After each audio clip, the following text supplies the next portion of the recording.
இந்தியாவில் உள்ள தேர்தல் கமிஷன் என்பது பாஜகவுடைய ஒரு பிரிவாகத்தான் செயல்பட்டு வருகிறது என்றதை முதல்ல நீங்கள் ஆழமாக பதிய வைத்துக் கொள்ள வேண்டும். அவங்க எலக்ட்ரிக் மிஷினில் இவிஎம் என்று சொல்லக்கூடிய ஓட்டுப்பதிவு எந்திரத்தில் பலவிதமான செட்டிங்குகள் செய்துதான் ஒவ்வொரு தேர்தலையும் அவர்கள் ஜெயித்து வந்தார்கள் பாஜகவினர். அந்த மாதிரியான ஏற்பாடுகளை பல மாநிலங்களில் செய்து மேற்கு வங்கத்தில் எல்லாம் பிஜேபி வருவதற்கு எந்த முகாந்திரமுமே இல்லை. தாறுமாறாக வரக்கூடிய வகையில் அந்த மிஷினில் செட்டிங் பண்ணி இன்றைக்கு ஜெயித்திருக்கிறார்கள் என்ற காட்சியை பார்க்கிறோம். அந்த மம்தாவுடைய கூட்டங்களுக்கு பிரச்சாரத்துக்கு வந்த கூட்டங்களையும் பிஜேபிக்கு வந்த கூட்டங்களையும் பார்த்தவர்களுக்கு தெரியும் இது செயற்கையான ஒரு வெற்றி, இது நிஜ வெற்றி கிடையாது என்று தெரியும். அதே மாதிரி தான் இங்கே உள்ளதிலையும் அந்த மாதிரி ஒரு சந்தேகம் இருக்கிறது. மிஷின் வேலை செய்திருக்க கூடும் என்ற ஒரு சந்தேகம் இருக்கிறது. அந்த சந்தேகத்துக்கு என்ன காரணம் என்று சொன்னால், இந்த விஜய் அவருக்கு ஒரு பூஸ்ட் மாதிரி கூட்டங்கள்லாம் கூடுவதை காட்டுறதை கடைசி கட்டத்தில் அதிகமாக காட்டினார்கள். காட்டிய பிறகு அதை பற்றி முகநூல்களில் விஜய் தான் வருவார் என்பது போன்ற கருத்துருவாக்கத்தை எல்லாம் உண்டாக்கினார்கள். இப்படி உண்டாக்கினாலேயே அது மாதிரி ஏதோ செட் பண்ண போறாங்க, திமுக ஒழிக்கணும், பிஜேபி ஒரு சின்ன ஒரு அளவில் தாவேக்காவை சின்ன அளவில் ஜெயிக்க வைத்து நம்முடைய கண்ட்ரோலில் வைத்துக் கொள்ளணும் என்கிற ஒரு நோக்கத்தோடு சில வேலைகள் செய்திருப்பதற்கு அதிக வாய்ப்பு இருக்கிறது. அதனால தான் இங்கே அளவுக்கு புதுச்சேரியில் வரல, புதுச்சேரியில் பாண்டிச்சேரியில் விஜய் இதே மாதிரி வர வேண்டியதானே, வரல. ஏன்னுட்டா தேவையில்லை, அங்கே அவங்களுக்கு பிஜேபிக்கு இது அவசியம் இல்லை, அவங்க ஆட்சி வரணுங்கிறதுக்காக வேண்டி செஞ்சுட்டாங்க. அதே மாதிரி இன்னும் பல சந்தேகங்கள்லாம் அதில் இருக்கிறது, தனியாக விட்டுருவோம். அது ஒரு ஓரமாக வைத்து கொண்டு பார்த்தாலும் இது ஒரு சரியான முறையில் நடந்த தேர்தல் என்று வைத்து கொண்டால் கூட இதில் நம்ம கலங்க தேவை கிடையாது. இதனுடைய யதார்த்த நிலையை புரிந்து கொண்டோம் என்று சொன்னால் நம்ம விஜய்க்கு இதில் ஒரு பெரிய வெற்றி கிடைக்கல என்று தான் நம்ம எடுத்துக்கொள்ள முடியும். ஏன்னு கேட்டால், இப்போ சமீப காலமாக குறிப்பாக ஒரு 3-4 ஆண்டுகளாக என்ன மாதிரி உலகத்தினுடைய நிலை மாறி இருக்குது என்று சொன்னால், எதையும் ஆழமாக பார்க்காமல் சின்ன ட்ரெண்டிங்கில் பரப்பி விடுவதன் மூலமாக ஒரு கருத்துருவாக்கத்தை ஏற்படுத்தக்கூடிய வகையில் இன்ஸ்டாகிராம் என்று சொல்லியும், ரீல்ஸ் என்று சொல்லியும், டிக்டாக் என்று சொல்லியும் சின்ன சின்ன ஒரு வீடியோக்களை போடுவது, இதை பல கோடி மக்கள் மத்தியில் கொண்டு சேர்ப்பது, இந்த மாதிரி சேர்க்கக்கூடிய ஒரு தன்மை வந்ததற்கு பிறகு அவர்கள் யாராவது ஒரு குரூப் நினைத்தார்கள் என்று சொன்னால் அவர்கள் விரும்பக்கூடியதை ட்ரெண்டிங்கில் கொண்டு வந்துடலாம். எதை விரும்பினார்களோ, மாற்றம் தேவைன்னு ஒருத்தன் அடிச்சு விட்டான்னு வைங்க, மாற்றம் தேவை என்றால் என்ன மாற்றம், எதுக்கு மாற்றம், என்ன மாற்றத்தை செய்ய போறாரு அப்படிங்கிற விவரத்தை எல்லாம் பார்க்க மாட்டேங்கிறான். அவ்வளவு நேரம் இருந்து கேட்கக்கூடிய ஒரு தன்மை மக்கள்கிட்ட கிடையாது. இப்போ நம்முடைய மார்க்கவரை எடுத்துக்கொண்டால் கூட ஒரு அரை மணி 10 நிமிஷம் சொல்லக்கூடிய ஒரு கேள்வி பதில சொன்னால் பார்க்க மாட்டேன் என்கிறார்கள். அதே நேரத்தில் ரீல்ஸ்ன்னு சொல்லி கட் பண்ணி எஸ் நோண்டு போட்டு வைங்க, அதை பார்க்குறாங்க. அதை மனிதன் அவன் எதை கொண்டு அறிவை கொண்டு சிந்தித்து பார்த்து எது சரியானது என்று ஆய்வு செய்யக்கூடிய வகையில் தான் எந்த ஒரு செய்தியும் கேட்க வேண்டும். இந்த இன்ஸ்டாவும் ரீல்ஸும் வந்த பிறகு என்ன ஆச்சுன்னு சொன்னால், சுருக்கமாக அந்த செய்தியை சொல்லுவாங்க, அது ஆதாரம் வைக்கிறது இல்லை, வாதங்கள் வைப்பது கிடையாது. ஒரு நினைச்ச ஒரு கருத்தை என்ன செய்யறது, பரப்பி விடுறது. அதுக்கு ஒரு 100 பேரை நியமித்து வைத்துக்கொண்டு அதை ட்ரெண்டிங் பண்ணி விட்டான்னு சொன்னால் மடன்னு பத்திக்கிட்டு ஏறி, ஏன்னு கேட்டால் ஒரு செகண்டில் அதை அறிஞ்சிக்கிறோம். ரொம்ப நேரம் ஒதுக்கி பார்க்குவதற்கு மக்கள் தயாராக இல்லை. இந்த ஒரு பலவீனத்தில் என்ன ஆகுது என்று கேட்டால், எதை ட்ரெண்டிங் பண்ண சிலர் நினைத்து வேலை செய்கிறார்களோ அந்த மாதிரி பண்ண முடியும் என்கிற ஒரு உலகத்தில் வாழ்ந்து கொண்டிருக்கிறோம். உதாரணத்துக்கு சொல்வதாக இருந்தால், இப்போ இலங்கையில் ஒரு ராஜபக்சேவுடைய ஒரு ஆட்சி இருந்தது, கொடூரமான ஒரு ஆட்சி. அந்த ஆட்சியை மாற்றுவதற்கு எதிர்க்கட்சிகளால் ஒன்றுமே செய்ய முடியலை. எதிர்க்கட்சிகள்லாம் ஒட்டச்சி நொறுக்கி ஒன்றும் இல்லாமல் என்ன செஞ்சிருந்தார், ராஜபக்சேங்கிறவர் கோத்தபாய அவருடைய அண்ணனும் தம்பியுமா சேர்ந்து நாட்டையே தங்களுடைய கண்ட்ரோலில் வைத்து கொண்டு இருந்தார்கள். அந்த நேரத்தில் என்ன ஆகுதுன்னு கேட்டால், இதே மாதிரியான அதாவது இந்த ஜென்ஸ்ன்னு சொல்லக்கூடிய அதாவது இன்ஸ்டா இந்த மாதிரியான ரீல்ஸில் பயணிக்கக்கூடியவர்கள் மத்தியில் இந்த ஆட்சியை ஒழிக்கணும் அப்படிங்கிற ஒரு கருத்து உருவாக்கத்தை விதைக்கிறாங்க. விதைக்கும் பொழுது ஒரு தட்டி விட்டோன்னு லட்சக்கணக்கான மக்களுக்கு உடனே போய்விடும். அந்த மாதிரி இப்போ பரப்பி விட்டு என்ன செய்கிறாங்கன்னா, திடீர்னு ஒரு இடத்துல கூடருக்கு அறிவிப்பு கொடுக்குறாங்க, மக்கள்லாம் திரண்டுறாங்க. திரண்டா இது எந்த கட்சியும் செய்யவில்லை, எந்த தலைவர்களும் இதை செய்யவில்லை. இந்த மாதிரியான ரீல்ஸுகள் இன்ஸ்டா மூலமாக பரப்புறன்னா எப்படி பரப்புவாங்கன்னா, ஆர்குமெண்ட் பண்ணி வாதங்கள் பண்ணி காரண காரியத்திலாம் கிடையாது, இவனை நீக்கணும் அவ்வளோதான், இவனை நீக்கணுங்கிறது பரப்பிக்கிட்டே இருக்கும், அது ட்ரெண்டிங் ஆகிட்டே இருக்கும். அந்த மாதிரி ராஜபக்சே நீக்க வேண்டும், ராஜபக்சேயுடைய இடத்தை முற்றுகையிடுகிறோம் அப்படின்னு போட்டு விடுவாங்க. இத்தனை மணிக்குன்னு அது மாட்டுக்கு ஒரு செகண்டில் என்ன செய்யணும்னு கேட்டால் பல லட்சம் பேருக்கு போய் சேர்ந்துடும். அவனுக்கு எந்த லட்சியம்லாம் இருக்காது, என்னத்துக்குடா நீக்கணும் அவ்வளோதான். அப்படிங்கிற எதுக்காக நீக்க சொல்கிற, என்ன வழியில் நீக்கிட்டு என்ன செய்ய போகிற, அதெல்லாம் சொல்ல தேவையே கிடையாது. மண்டையில் ஏற்றணும் நீக்கணும்னு அதுவே மண்டையில் உட்காந்துரும். அதையே சிந்திச்சு நீக்கணும் நீக்கணும். அதே உட்காந்து என்ன ஆகுதுன்னு கேட்டால் பெரிய கூட்டம் திரள்றாங்க. கோத்தபாய ராஜபக்சேயை 2 பேரையும் அசைக்க முடியாது என்று இருந்த நிலையில் அவங்க 2 பேரும் நாட்டை விட்டு ஓடுற அளவுக்கு அந்த எழுச்சி அதிகமாகுது. ஓடி போயிட்டாங்க. ஓடி போனவங்க இந்த மாதிரி பரப்புனாங்கல்ல, அவங்க மாற்று ஏற்பாடு என்ன செஞ்சாங்க? ஒன்றுமே செய்யலை. ஓடணும், அவ்வளோதான். ஓடணுங்கிறத கூடுவாங்க, அசைய மாட்டாங்க, மக்களை திரட்டுவாங்க. அதை பார்த்துட்டு பெரியவர்களும் போய் சேர்ந்துக்கிடுவாங்க. கடைசியில் என்ன ஒன்று கேட்டால் ராஜபக்சே ஆட்சியை அகற்றிட்டாங்க. அகற்றின பிறகு என்ன ஆச்சுன்னு சொன்னால் அதே ராஜபக்சேவுடைய தயவுலையே ரணில்ங்கிறவரை கொண்டு வச்சு மறுபடியும் ஆட்சி பண்ணாங்களே தவிர, பிறகு இப்போ நடந்த தேர்தலில் தான் ஒரு ஆட்சி மாற்றம், முறைப்படி மக்களால் தேர்ந்தெடுக்கப்பட்ட மாற்றம் இலங்கையில் வந்திருக்கே தவிர, இந்த கூட்டங்கள் செஞ்ச ஒரு கிளர்ச்சியினால எந்த ஆட்சி மாற்றத்தையும் ஏற்படுத்தலை. அவர் விரட்டுனாங்களே தவிர வேற ஒன்றும் செய்யலை. இப்படி செய்ய முடியும். ஒருத்தனை விரட்டும் நினைச்சோமே, ஆனால் பெரிய கூட்டத்தை திரட்டி இராணுவம் போலீஸ் எது வந்தாலும் அசையாத அளவுக்கு ஒரு பெரிய கூட்டத்தை திரட்டி என்ன செய்வாங்கன்னு கேட்டால் அவங்க அதில் ஜெயிச்சு காட்டுவாங்க. அந்த மாதிரி மூளையில் ஏற்றிவாங்க, மண்டையில் ஏற்றி என்னவாயிரும்னு கேட்டால் சிந்திக்காத மேம்போக்காக ஒரு கருத்தை உள்வாங்கி கொண்டு ஒரு கூட்டம், உணர்ச்சி தூண்டப்பட்ட ஒரு கூட்டம் அப்படி ஒரு வேலை செஞ்சு இலங்கை அரசாங்கத்தை காலி பண்ணாங்க நம்ம பார்க்குறோம். அதே மாதிரி நேபாளத்தில் இந்த சர்மா ஒலி அவர் மன்னராட்சியெல்லாம் ஒழித்து விட்டு மக்களால் தேர்ந்தெடுக்கப்பட்ட ஒரு அதிபராகத்தான் அவர் இருந்தார், ஒரு ஜனாதிபதியாகத்தான் அவர் இருந்தார். அவருடைய ஆட்சியில் சொல்லிக் கொள்ளும்படியான பெரிய குறையெல்லாம் ஒன்றும் கிடையாது. என்ன பொதுவான ஒரு குறை என்னன்னு கேட்டால் வேலையில்லா திண்டாட்டம், விலைவாசி உயர்வு போன்ற அந்த பிரச்சனைகள் எல்லா நாட்டினையும் போல அங்கே இருந்தது.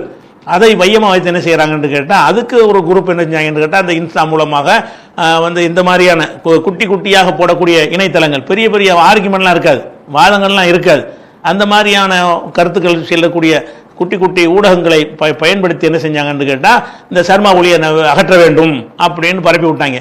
பரப்பி விட்டால் பெரிய கூட்டம் திரண்டு போய் போலீஸுனாலையும் இராணுவத்தினாலையும் கட்டுப்படுத்த முடியாமல் போய் அதிபர் ராஜினாமா பண்ணிவிட்டு அவர் வீட்டுக்குள்ளே நுழைஞ்சவருடைய குடும்பத்தினரெல்லாம் தாக்கி பல பேரை கொன்று விட்டு கடைசியில் அவரும் ராஜினாமா பண்ணிவிட்டு நாட்டை விட்டு ஓடி போயிட்டார். அப்போ நாட்டை விட்டு ஓடுகிற அளவுக்கு இவர்கள் செய்ய முடியுது. செஞ்சாங்கல்ல, செய்யும் போது அடுத்து என்ன எதுக்கு காலி பண்ணிட்டு அப்புறம் என்ன செய்யணுங்கிற அதுக்கு திட்டம்லாம் இருக்காது. ஏற்றி விட்ட ஒரு கூட்டம் என்ன செய்யணும்னு கேட்டால் அதுலேயே குறியாக இருப்பாங்க. எந்த தேதியில் கூட சொல்கிறாங்களோ அந்த தேதியில் கூடுவாங்க, கலாட்டா பண்ணுவாங்க, அதை உடைப்பாங்க இதை உடைப்பாங்க, பெரிய நாம் புரட்சி பண்ண போகிறோம்பாங்க. கடைசியில் எல்லாம் பண்ணிவிட்டு என்ன ஆச்சுன்னு சொன்னால் ஓடி போயிட்ட பிறகு ஆட்சி அமைக்க முடியலை. பிறகு பல ஆட்சிகள் அமைச்சாங்க, கூட்டணி ஆட்சி அமைச்சாங்க, பல பேர் அமைச்சர் மாற்றம் நடந்துச்சு. இன்றைக்கி உள்ள நிலைமை என்னன்னு கேட்டால் அந்த சர்மா ஒலி இருந்தார் இல்லையா, அதோட மோசமான இப்போ நிலைமை அங்கே இருக்குது. விலைவாசி அதை விட தாறுமாறாக ஏறி இருக்கிறது. அவருடைய ஆட்சி நல்ல ஆட்சியாக இருந்தது கம்பேர் பண்ணி பார்த்தோம்னா. இந்த ஜென்ஸ் இந்த கூட்டங்கள், இந்த சிந்திக்காத கூட்டம்னு சொல்கிறோம்ல, சிந்திக்காத கூட்டங்களுடைய அந்த திட்டத்தினால் அவர் விரட்டப்பட்டாரே தவிர இப்போ அவங்கள வருத்தப்படுற அளவுக்கு விலைவாசி கூடி வேலையில்லா திண்டாட்டமாக இருக்குது. மாதத்துக்கு ஒரு தடவை மந்திரி சபை மாற்றுறாங்க. ஸ்திரமான ஒரு உறுதியான ஒரு நிர்வாகமே இல்லைங்கிற ஒரு நிலைமையை நம்ம என்ன செய்கிறோம் நேபாளத்தில் பார்த்தோம். அதே மாதிரி பங்களாதேஷில் ஷேக் ஹசீனா மேலே எதிர்க்கட்சிகளுக்கு எதிர்ப்பு இருந்தாலும் எதிர்க்கட்சிகள் ஒன்றுமே செய்ய முடியலை. அங்கேயும் இந்த ஷேக் ஹசீனாவுக்கு எதிராக என்ன செஞ்சாங்கன்னு இதே மாதிரி தான், இதே மாதிரி துணுக்கு செய்திகள் ட்ரெண்டிங் ஆக்குவது, வாதங்களை வைத்து எதுக்கு அவங்களுக்கு பதில் சொல்லி மறுப்பு அப்படிலாம் கிடையாது. ஷேக் ஹசீனா ஓட வேண்டும், இது வார்த்தை தான். ஷேக் ஹசீனா விரட்டுவோம் அப்படின்றத ட்ரெண்டிங் ஆக்குவாங்க. அது அப்படி மக்கள்கிட்ட போயிடும். ஒவ்வொருத்த மண்டையிலும் விரட்டணும். ஏன் அதெல்லாம் தெரியாது. விரட்டணும், எதுக்குடா விரட்டணுங்க, அவ்வளோதாங்க. அப்படிமான தவிர அதுக்கு காரணம்லாம் சொல்ல முடியாது. அந்த மாதிரியான ஒரு கூட்டம் விரட்டணும்னு கடைசியில் ஒரு நாள் கூடணும்னு அறிவிப்பாங்க. எல்லாம் ஒன்றா கூட்டினாங்க. கடைசியில் போலீஸ் ராணுவம் ஒன்றும் செய்ய முடியலை. ஷேக் ஹசீனா நாட்டை விட்டு ஓடி இந்தியாவில் தஞ்சம் அடைஞ்சிருக்கிறாங்க. அதுக்கு பிறகு என்னடான்னு கேட்டால் அவங்களால ஆட்சி பண்ண முடியலை. பிறகு ஏற்கனவே எதிர்கட்சியாக இருந்தவர், லண்டனில் இருந்தவர், அவர் கலிதா ஜியாவுடைய மகன் தான் ஒரு இன்னைக்கு மாற்ற அரசாங்கத்தை அமைக்கும் நிலையில் இருக்கிறத நம்ம பார்க்குறோம். அப்போ இந்த மாதிரியாக இந்த நம்ம வாழுகிற இந்த காலத்தில் என்ன செய்யலாம்னு கேட்டால் அந்த ட்ரெண்ட் பண்ணுவதன் மூலமாக ஒரு கருத்துருவாக்கத்தை என்ன செய்யலாம், கருத்துருவாக்கம் இல்லை, ஒரு ஒரு ஒரு பக்க சார்பு நிலையை எடுக்குமாறு மக்களை உருவாக்க முடியும். அதை பயன்படுத்தி தான் இந்த விஜய்க்கு என்ன செய்கிறாங்கன்னா இந்த வேலையை செய்கிறாங்க. இந்த கூட்டங்கள் என்ன செய்யணும்னு கேட்டால் மாற்றம் வேண்டும்னு பரப்பி விட்ருவாங்க. எல்லார் மண்டையில் மாற்றம் எதுக்கு வேணும், இப்போ உள்ள ஆட்சியில் என்னென்ன குறை இருக்குது, அந்த குறை நீ என்னென்ன செய்ய போகிற, எப்படி அதை மாற்றுறேன்னா என்னத்தை மாற்ற நினைக்கிறேன், அதெல்லாம் மாற்ற வேண்டும் அப்படின்னு சொல்லி. அதுவும் ஒரு சினிமாவில் நடித்து ஒரு ஹீரோன்ற பேரில் பிரபல்யமாக இருக்கும் பொழுது அவனுக்குண்டே சில ஒரு 100-100க்கு மேலே ஆட்களை வேலைக்கு வச்சிருக்கிறாங்க. இந்த ட்ரெண்டிங் பண்ணுவதற்கு யார், இந்த விஜய் ரசிகர்கள் அந்த சினிமாவை ட்ரெண்ட் பண்ணுறதுக்காக வச்சிருக்கிற மாதிரி என்ன செய்யறான், மாற்ற வேண்டும்னு ஒன்று எல்லார் மண்டையில் மாற்ற வேண்டும்னா. அதே மாதிரி விஜய்க்கு அநியாயம் செய்கிறார்கள் அப்படின்னு பரப்பி விடுவாங்க. என்னடா அதெல்லாம் என்னை அநியாயம் செய்கிறார்கள், நசுக்கிறார்கள், என்னை ஒழிக்கிறார்கள்னு பரப்பி விடுவானா, அது போய் உட்காந்துரும். இப்படியே மக்கள் மத்தியில் போன உடனே என்ன ஏதுன்னு சிந்திக்காம விளங்கக்கூடிய ஒரு கூட்டம் இருக்குல்ல, நேபாளில் மாதிரி, இலங்கையில் மாதிரி, பங்களாதேஷில் மாதிரியான ஒரு நிலையில தான் ட்ரெண்டிங் பண்ணினாங்க. ஆனால் அந்த மாதிரியான அளவுக்குள்ள ரிசல்ட் வரல. முக்கியமாக நீ கவனிக்கணும், இலங்கையில் ஏற்பட்ட மாதிரி வராது. என்ன செய்யணும், 234 தொடச்சிக்கிட்டு வந்து வரணுமா இல்லையா? 234 தொகுதிகளையும் கூட திமுக அதிமுக சுத்தமாக டெபாசிட் இலக்கை செஞ்சு காலி பண்ணி நாட்டை விட்டு ஓடுற மாதிரிலாம் ஏற்படுத்தினாங்கல்ல, அந்த மாதிரியான ஒரு தாக்கத்தை ஏற்படுத்த முடிஞ்சான்னு சொன்னால் அந்த ஜென்ஸ் வேலை தான் செஞ்சாங்க. அதே வழிமுறையை தான் ட்ரம்புக்கு அப்படி தான் செஞ்சாங்க. இந்த மாதிரி இன்சா மூலமாக பரப்பி விட்டு ஒரு நல்லாட்சி தருவார்னு பரப்பி விட்டு என்ன செஞ்சாங்கன்னா அவரை கொண்டாந்து தேர்ந்தெடுத்து 50 பேர் இன்னைக்கு 62% பேர் எதிராக வாக்களிக்கிறான். நாங்கள் இவரை திருப்தி அடையலை, நல்ல ஒரு அதிபர் இல்லைன்னு அமெரிக்காவில் சொல்லக்கூடிய ஒரு காட்சியை பார்க்குறோம். அந்த மாதிரியான ஒரு அடிப்படையில் இவங்க என்ன செஞ்சாங்கன்னு கேட்டால் அந்த மாதிரி நடக்குங்கிற மாதிரி நினச்சிக்கிட்டு இருந்தாங்க. அப்படி தான் நடந்திருக்கு உலகம் போகிறோம். இந்த மாதிரியான ட்ரெண்டை உண்டாக்கணும்னு சொன்னால் மக்கள் போனால் ஒரே சிந்திக்க மாட்டாங்க. இந்த மாதிரி உள்ள பொதுவாக ஒரு அடிப்படை நீங்கள் வழங்கிக் கொள்ளணும். எந்த ஒரு விஷயத்தை நம்ம எடுத்துக்கொள்வதாக இருந்தாலும் வாதங்கள் காரண காரியங்கள் அதெல்லாம் புரிந்து அதிலிருந்து ஒரு முடிவெடுக்கணுமே தவிர சும்மா ஒரு வார்த்தையை மாற்ற வேண்டும்ங்கிற அந்த வார்த்தையே ட்ரெண்டாக்குவாங்க. ஸ்டாலின் ஆட்சியை மாற்ற வேண்டும். என்னடா ஸ்டாலின் ஆட்சி மாற்றணும்? இந்த ஓட்டு போட்ட கூட்டத்தெல்லாம் கேட்டு பாருங்க, என்னன்னு கேளுங்களேன். மாற்றணும். என்னத்துக்கு மாற்றணும் அவ்வளோதான். இப்படியே மண்டையில் ஏற்றி விட்ட ஒரு கூட்டம் அதிகமாக இங்கே வந்துருச்சு. இப்படி வந்திருந்தும் கூட இதை இந்த அளவுக்கு முறியடித்து 110 கொண்டாந்து நிப்பாட்டிருக்கிறாங்கன்னா அது திமுக அதிமுகவுடைய செயல்பாடுகள் தான் காரணம். மற்ற நாடுகள் மாதிரி இல்லாமல் இவங்க அதுக்கு எதிராக கடுமையான களமாடிய காரணத்தினால தான் இவங்க நினைச்சபடி என்ன செய்ய முடியல, முழுசாக வர முடியல. இது திமுக அதிமுக தோல்வி கிடையாது. பொதுவாக இந்த ஜென்ஸ் இந்த மாதிரி கூட்டங்கள் சிந்திக்காத, அதாவது எப்போ பார்த்தாலும் இன்ஸ்டாவிலையும் ரீல்ஸ்லையும் இருக்க கூட்டம் அதிகமாக இருக்குமே, ஆனால் அவங்க பைத்தியக்காரத்தனமான முடிவுகளை தான் எடுப்பார்கள். அதை ஜெயிக்க முடியாது எந்த ஒரு நாட்டிலையுமே. ஆனால் இங்கே அது முடியலை. அவங்க என்னதான் முட்டி முயற்சி பண்ணினாலும் கூட ஏறக்குறைய பெருமளவிலான ஒரு கோடிக்கு மேலே வாக்காளர்கள் அதிமுகவுக்கும் திமுகவுக்குமே வாக்களித்திருக்கிறார்கள். திமுகவுக்கு இப்போ வாக்கு அடிப்படையில் திமுக கூட்டணி கட்சிகள் எல்லாம் சேர்ந்து எவ்வளவு பெற்றிருக்கிறாங்க என்றால் 1,54,07,967 வாக்கு பெற்றிருக்கிறாங்க திமுக கூட்டணியில். தமிழக வெற்றி கழகம் பெற்ற வாக்கு எவ்வளோன்னு கேட்டா 1,70,62,084. அப்ப வித்தியாசம் என்னன்னு பாத்தீங்கன்னா 17 லட்சம் வாக்கு தான் வித்தியாசம். அதாவது விஜய் வாங்கின ஓட்டை விட திமுக கூட்டணி வாங்கின வாக்குகள் ஒரு 17 லட்சம் தான் கம்மியா இருக்குது. அப்படின்னு சொன்னா இது பெரிய அளவான வெற்றின்னு சொல்லுவோம். சீட்டுகள் கூட கிடைச்சிருக்கே தவிர வாக்குகள் எடுத்துக்கிட்டீங்கன்னு சொன்னா ஒரு 17 லட்சம் தான் வாக்கு. சதவீதம் எடுத்துக்கிட்டீங்கன்னு சொன்னா 31.57 31% திமுக வாக்கு வாங்கியிருக்கிறாங்க. டிவிக்கு எவ்வளவு வாங்கியிருக்காங்கன்னு கேட்டா 34.96 35 வச்சுக்கிறங்க. அது 31, இது 35. அப்ப இவ்வளவுதான் வித்தியாசம். ஒரு 3.5-4% தான் வித்தியாசமா இருக்கு. 3%, ஒரு 3.5% ஓட்டு அவர் கூட கிடைச்சதுனாலதான் இன்னைக்கு 106 சீட்டு கிடைக்கே தவிர பெரிய அதல பாதாளத்துக்கெல்லாம் போய்விடவில்லை. இவர்கள் ஒரு இந்த ஜென்ஸுகள் மூலமா வருமுல ஒரு எழுச்சி, அந்த மாதிரியான எழுச்சியும் இவங்க பெறவில்லை என்பதற்கு இந்த வாக்கு உங்கள் பட்டியலில் காட்டியிருக்கிறோம். அதுவே போதுமான ஆதாரமா இருக்கிறது. அதிமுகவுக்கு மட்டுமே 1,04,00,000 பேர் இருக்கிறாங்க. அப்ப எடப்பாடியும் நல்லபடியாக களமாடினாரு, அரசியல் பேசினாரு, ஸ்டாலின் இந்த மாதிரி பேசினாரு. அப்ப அந்த அரசியல் புரிதலை மக்கள்கிட்ட ஏற்படுத்திய ஒரு மாநிலமா இருக்கிற காரணத்தினாலதான் எல்லா பக்கத்திலும் ஏற்பட்ட மாதிரியான அந்த பைத்தியக்காரத்தனம் பெருமளவுக்கு போகல. பைத்தியக்கார கூட்டம் இருக்கிறது, அது பெருமளவுல போனுச்சான்னா பெருமளவுல போகல. இதை நம்ம விளங்கி கொள்ள வேண்டும். அதனால எப்படி இது நடந்துச்சுன்னு ஆச்சரியப்பட தேவையே இல்லை. இப்படி ஒரு கூட்டத்தை உருவாக்கி இருக்கிறோமா இல்லை இருக்கிறானா இல்லையா? நாட்டில் மார்க்க விஷயத்தை சொன்னா கூட ரீல்ஸ் தான் பாக்குறாங்க. ரீல்ஸ்ல ஒரு வாதம் இருக்காது, ஒரு ஆதாரம் இருக்காது, ஒருத்தருடைய கருத்து மட்டும் தான் அதுல இருக்கு. அதை போய்கிட்டு நான் கேட்கறானே தவிர முழுசா ஒரு விஷயத்தை விலைக்கு சொன்னோம்னா கேட்க மாட்டேங்கிறான். அப்ப மக்கள் நேரத்தை ஒதுக்கி புரிந்து அறியணுங்கிற நிலையை மாத்தி ஃபேஸ்புக் யூடியூப் மாத்திர இருந்த காலத்துல ஒரு வீடியோ 2 மணி நேரம் 3 மணி நேரம் வீடியோ எல்லாம் போடுவோம். 3 மணி நேரம் வீடியோ பார்ப்பார்கள். யூடியூப்ல 1/2 மணி நேரம் வீடியோ எல்லாம் பார்ப்பார்கள். இப்ப உள்ள என்ன மாதிரி நிலையில மாறிவிட்டார்கள் என்று சொன்னா, ஒரு நிமிஷத்துல என்ன சொல்லு, ஒரு நிமிஷத்துல என்ன சொல்ல முடியும், 3 நிமிஷத்துல என்ன சொல்ல, ஒண்ணுமே சொல்ல முடியாது. வாதங்கள்லாம் வைக்க முடியாது. நான் நினைக்கிற கருத்தை சொல்லலாம், அவ்வளவுதானே தவிர அது எப்படி சரி அது எப்படி தவறு அப்படிங்கறத விலைக்கு சொல்லணுமா இல்லையா? அதையெல்லாம் கேட்கறதுக்கு தயாரா இல்லை. இன்னைக்கு மக்களுடைய நிலைமை எப்படி இருக்குன்னு கேட்டா, மூளையை செலவழிக்க சிந்தனையை செலவழிக்க தயாராக இல்லை. சிந்தனையை செலவழிக்காம ஏதோ போற போக்கில் இந்த வார்த்தையை சொல்றியா, ஏதாவது சொல்றியா கேட்டுக்கிறேன். 1 நிமிஷத்துல ஏதாவது சொல்றா சொல்லு, 2 நிமிஷத்துல ஏதாவது சொல்றா சொல்லு கேட்கிறேன். அதுக்கு மேலையெல்லாம் சும்மா 10 நிமிஷம்லாம் பேசுனீங்கன்னா நான் கேட்க மாட்டேங்கிற அளவுல பெருமளவிலான கூட்டம் இருக்கிறார்கள். அந்த கூட்டங்கள் எல்லாம் தான் விஜய்க்கு வாக்களித்தவர்கள். விஜய்க்கு வாக்களித்தவர்கள் என்னன்னு கேட்டா, அவர்கள் சிந்தித்து பார்த்து விளங்கி செய்யறவங்க கிடையாது. அதனாலதான் எஸ்ஐஆருக்கு போராட்டம் பண்றாங்க. எஸ்ஐஆர்னா எஸ்ஐஆர்ல விஜய் சொன்னார் வந்தவங்கிறாங்க. எஸ்ஐஆர்னா என்னன்னு கேட்டால் இல்லை எஸ்ஐஆர் தான். எஸ்ஐஆர்னா என்னங்க அப்படின்னு, இது எஸ்ஐஆருக்கு எதுக்குங்க போராடுறீங்க, எல்லாம் திமுக செஞ்ச சதிப்பாங்க. அதை திமுக செஞ்ச சதின்னு மண்டையில் எத்தனை அதை சொல்லிட்டு இருப்பாங்களே தவிர அந்த விஜய் கட்சியில் இருக்கக்கூடிய எவனுக்குமே மூளை கிடையாது. இன்னைக்கு இந்த வாக்களித்தவர்கள்லாம் மூளையை செலவழிக்காதவர்கள். அதில் இன்னும் சொல்ல போனால் தௌஹீது சிந்தனையில் உள்ளவனு இந்த மாதிரி முட்டா போய் இருக்கிறான். பல பகுதிகளில் பார்க்குறோம் தௌஹீதுன்னு சொல்லிக்கிறானுவோ. ஒரு விஷயத்தை மார்க்க விஷயமா இருந்தாலும் அலசி ஆராய்ந்து விளங்கணுங்கிறதெல்லாம் கடந்து விட்டு என்ன செய்யறான், இந்த ட்ரெண்டிங்கில் வரக்கூடியதை மூளையில் ஏற்றிக்கிறான். இதை பார்க்கவே கூடாது. சொல்ல போனால் இந்த ரீல்ஸ் இதெல்லாம் யார் பார்க்கணும்னு கேட்டால் அது உரிய முறையில் வளர்றாங்க. சரியாக சொல்கிறான், தப்பாகவும் சொல்லுவான். நம்ம அலசி ஆராய்ந்து முடிவெடுப்போம்னு சொல்லக்கூடியவர்கள் தான் இந்த இன்ஸ்டா ரீலையெல்லாம் பார்க்கணுமே தவிர அப்படி இல்லாமல் அதை அப்படி சொல்கிறதெல்லாம் பரப்பக்கூடியவனாக மண்டையில் ஏற்றுறவனாக அதை லைக் பண்ணக்கூடியவனாக அது ஃபாலோவர்ஸாக மாறிட்டான்னு சொன்னால் அவனுடைய சிந்தனை பூரா அந்த மாதிரி தான் இருக்குமே தவிர எந்த விதமான ஒரு புரிதலுமே அவங்களுக்கு இருக்காது. இப்போ எடுத்துக்கிறங்க, விஜய் வந்து என்ன சொல்லி இந்த ஆட்சியை கேட்டார், மாற்றம் வேணும், தீய சக்தி, மன்னராட்சி, இப்படி இந்த வார்த்தையை மட்டும் மண்டையில் ஏற்றி விட்டாங்க. அது மட்டும்தான் மண்டையில் நிற்கிறதே தவிர இந்த ஆட்சியில் வந்து என்ன நடந்துச்சு, இதுக்கு முந்தின ஆட்சியில் நடந்துச்சு, இந்த ஆட்சியில் என்ன குறை, இது வேணான்னு சொல்ற அளவுக்கு ஏதாவது நடந்து இருக்குதா, அதை விட மேலாக இவர் எப்படி கொண்டு வருவார், இப்படியெல்லாம் அலசி ஆராய்ந்து முடிவெடுத்தாங்களான்னு அப்படிலாம் எடுக்க கிடையாது. அப்போ அந்த மாதிரி அதில் வேட்பாளர்களாக இருந்தவர்களாக இருந்தாலும் சரிதான், அது கீழே ஓட்டு போடுற மக்களாக இருந்தாலும் சரிதான், அவர்கள்லாம் என்ன மாதிரி மக்களாக இருப்பாங்கன்னு கேட்டால் எந்த ஒரு அரசியல் புரிதலுமே இருக்காது. விஜய் வரணும் அவ்வளோதான், விசிலுக்கு போடணும், அவ்வளோ. வேட்பாளர் யாருன்னு தெரியாமலாம் போட்டிருக்காங்க நிறைய இடங்கள்ல.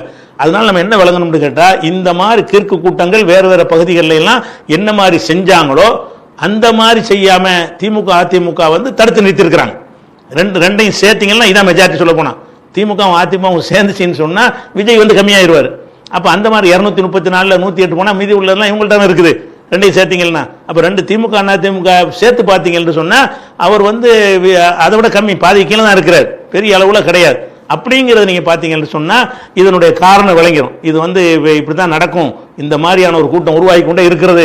எந்த கூட்டம் வந்து சிந்திக்காத கூட்டமாக இருக்கிறதோ, சும்மா வந்து உணர்ச்சி வசப்படக்கூடிய வசனங்களை மாத்திரம், ஒரு சொல்லை மாத்திரம், ஒரு வார்த்தையை மாத்திரம் பரப்பக்கூடியவர்களாகவும் அதை மெய் என்று நம்பக்கூடியவர்களாகவும் இருக்கிறார்களோ அப்படியான மக்கள் இருக்கிற ஒரு நாட்டில் வந்து ரிசல்ட் இப்படி தான் வரும்.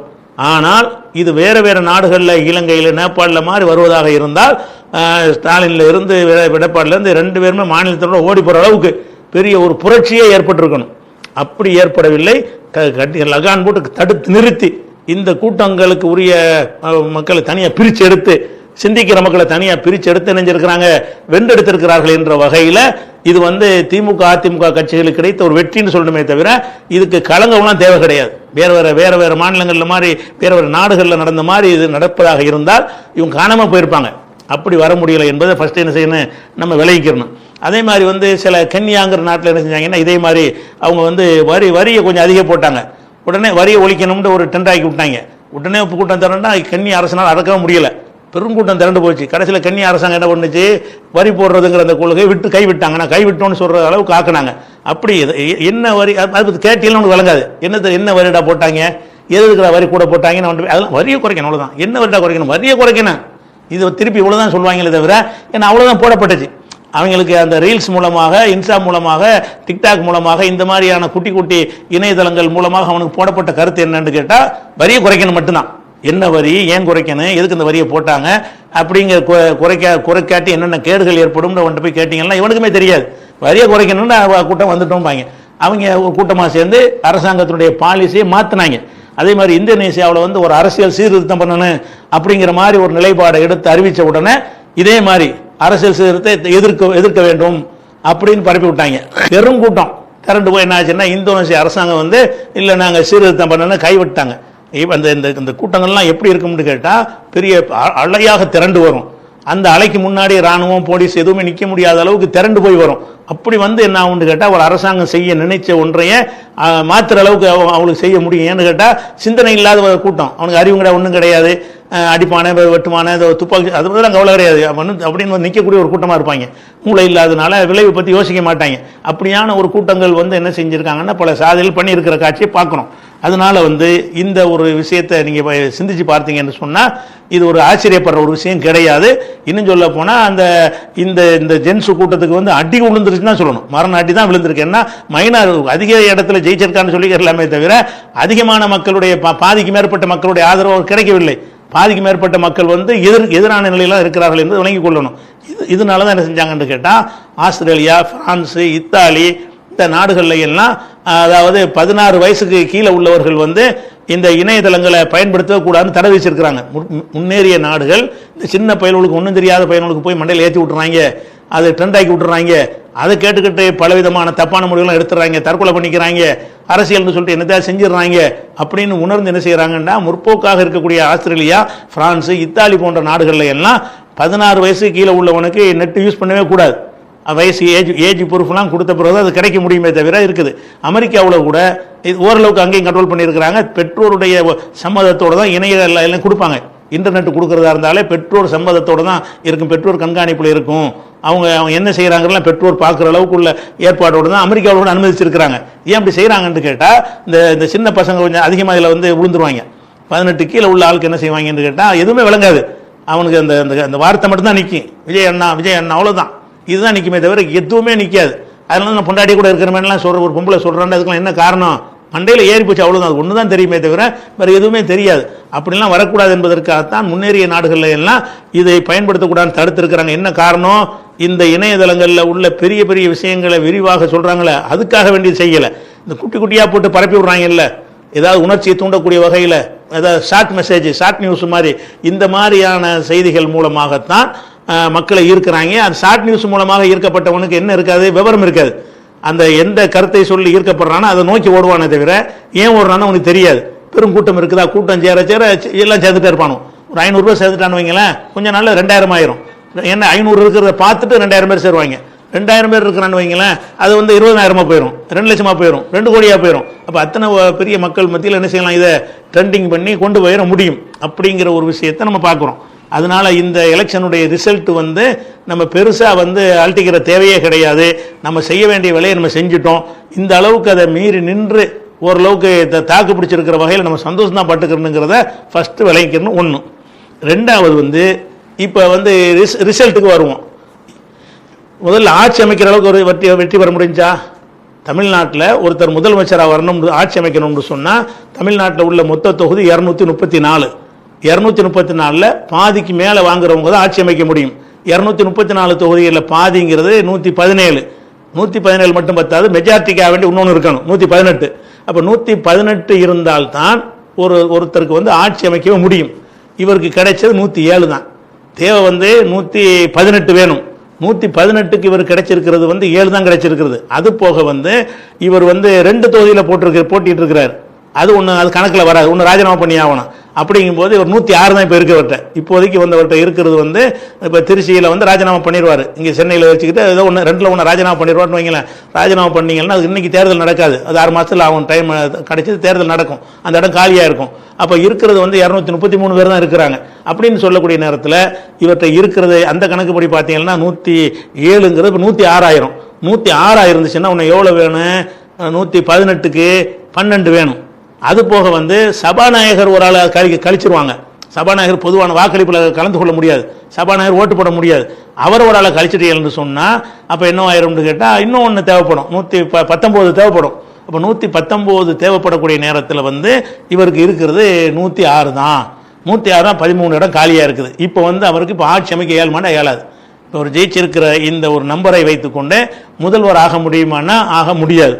ஆகிறதா இருந்தால் எப்படி ஆகலாம் என்று சொன்னால், இந்த குட்டி குட்டியான கட்சிகள் இருக்காங்க இல்லையா, பேரணியில் எதிரணியில் போட்டிட்டவங்க, அப்போ அதாவது சந்தர்ப்பவாதத்தை கொண்டு தான் கட்சி ஆரம்பிக்க வேண்டியிருக்கு. யாரை எதிர்த்தாங்களோ அவங்கள கூட்டணி சேர்க்குறது, யாரை எதிர்த்து இவர் வந்து கலங்காண்டாரோ அவங்களையே கூட்டணி சேர்த்து கொண்டு என்ன செய்வது, ஆட்சி அமைப்பது. 19 பேருக்கு என்ன செய்யறேன்னு, காங்கிரஸில் 4 பேர், விடுதலை சிறுத்தை 2, கம்யூனிஸ்டுகள் 2 4, இப்படின்னு அந்த திமுக கூட்டணியில் ஜெயிச்சவர்கள் எல்லாம் சேர்த்து வைத்து ஒரு எடுத்தால் 119 வர கஷ்டம் தான். அது கூட வாய்ப்பு இருக்குது. அதில் வந்து 2 சீட்டை வச்சுக்கிட்டு என்ன செய்வாங்க, கவர்மெண்ட்டை ஒருத்தர் மிரட்டுவாங்க. நினைச்ச பண்ணல இவங்க ஆட்சி பண்ண முடியாது, அவங்க தயவுல தான் ஆட்சி இருந்துகிட்டு இருக்கிறது. அப்படி ஒரு நிலையில இருக்கிற ஒரு காட்சியை பார்க்கணும். இன்னும் ஆட்சி அமைக்கிறதுக்கு வந்து முடியாது. ஆட்சி அமைக்கிறதா குழப்பமில்லாத ஆட்சி அமைக்கிறதா இருந்தால் அவங்க எதை நோக்கி போவாங்க என்று சொன்னால், அதிமுகவோட கூட்டணி வைப்பதற்கு உனக்கு துணை முதல்வர் எடப்பாடிக்கு தர்றேன் அப்படின்னு சொல்லி அதிமுகவோட கூட்டணி வைப்பதற்கான வாய்ப்பு இருக்கிறது. அப்படி அதிமுகவோட கூட்டணி வைத்து ஆட்சி அமைப்பாரையானால் அதை நீங்கள் இவ்வளவு நாள் எதிர்த்ததுக்கு என்ன அர்த்தம்? ஊழல்ங்கிறீங்க. அவனும் ஊழல் தான், அதிமுக ஊழல் தான், ஆனால் அது அட்ரஸ் இல்லாத கட்சின்னு சொன்னீங்க. யார் அட்ரஸ் இல்லாத கட்சின்னு சொன்னீங்களோ அவனே நீங்கள் கூட்டணிக்கு சேர்க்க வேண்டிய ஒரு நிலைமைக்கு வரும். அப்படி அழைத்தாரையானால் போவதற்கு அதிமுக தயாராக இருக்கிறது. புன்னையன் கூட அழைத்தால் நாங்கள் பரிசீலிப்போம் அப்படின்னு சொல்லியிருக்கிறார் அதிமுக சார்பில். அப்போ இந்த குட்டி குட்டி கட்சிகளை கூப்பிட்றதுக்கு பதிலாக அதிமுகவை கூட்டணியில் சேர்த்துக்கிட்டாங்கன்னு சொன்னால், அப்போ 20 மந்திரிகள் போட்டாங்கன்னா அவனுக்கு ஒரு 8 மந்திரி அவனுக்கு போயிடும், 12 மந்திரி தான் இவங்களுக்கு போடுவாங்க. அப்போ இவர்கள் ஊழல்ங்கிறீங்க, லஞ்சம்ங்கிறீங்க, அதிலெல்லாம் ஊறி தலைத்தவர்களாக இருக்கும் பொழுது இவர் என்னத்தை தருவார், என்ன ஆட்சியை தருவார்? எல்லாம் பிச்சுக்குருவாங்க. ஓட்டு போட்டவங்களாம் என்ன செய்வாங்க, கிறுக்கத்தனம் பண்ணிட்டோமே, ஒரு சாலிடாக ஒரு ஆட்சி வருவதற்கு நம்ம வாக்களிக்காம இந்த மாதிரி தொங்கு சட்டசபைக்கு வாக்களிச்சிட்டமே என்ன செய்ய. தொங்கு சட்டசபை தான் இது. எம்ஜிஆருக்கு பிறகு என்டிஆருக்கு பிறகு நடந்த புரட்சிங்கிறாங்க. அவங்களாம் ஆட்சி அமைக்கிற அளவுக்கு ஜெயிச்சாங்க. என்டிஆர்லாம் ஜெயிச்சாருன்னு சொன்னால் அவங்க தனி மெஜாரிட்டியாக ஆட்சி அமைச்சாங்க. எம்ஜிஆர்லாம் அவர் ஆட்சி அமைக்கிற அளவுக்கு நினைஞ்சாரு, ஜெயிச்சு கூட்டணிலாம் சேர்க்காம தான் ஆட்சி அமைச்சாரு. அந்த மாதிரி ஜெயிச்சாங்க. அதனோட போய் கம்பேர் பண்ணுறாங்க. அப்படிலாம் வெற்றி கிடையாது. அதோட கூட வெற்றி வர்ற அளவுக்கு உள்ள இந்த ஜென்ஸுங்கிற அந்த குரூப் இருக்கத்தான் செய்கிறது. ஆனால் இவங்க முறியடிச்சிட்டாங்க. திராவிட கட்சிகள் கடுமையான களமாடி அதிகமான மக்கள்கிட்ட சிந்தனை அடிப்படையில் சிந்தித்து வாக்களிக்கக்கூடிய வகையில் மக்கள் உருவாக்கின காரணத்தினால இவருக்கு என்ன செய்ய முடியலை, ஆட்சி அமைக்க முடியலை. அப்போ இவர் எம்ஜிஆரோடையோ என்டிஆரோடையோ யாரோடையும் ஒப்பிடவே முடியாது. இவர் பெருசாவெல்லாம் வர கிடையாது. அதை ஒரு விஷயத்தை விளைவிக்கணும்.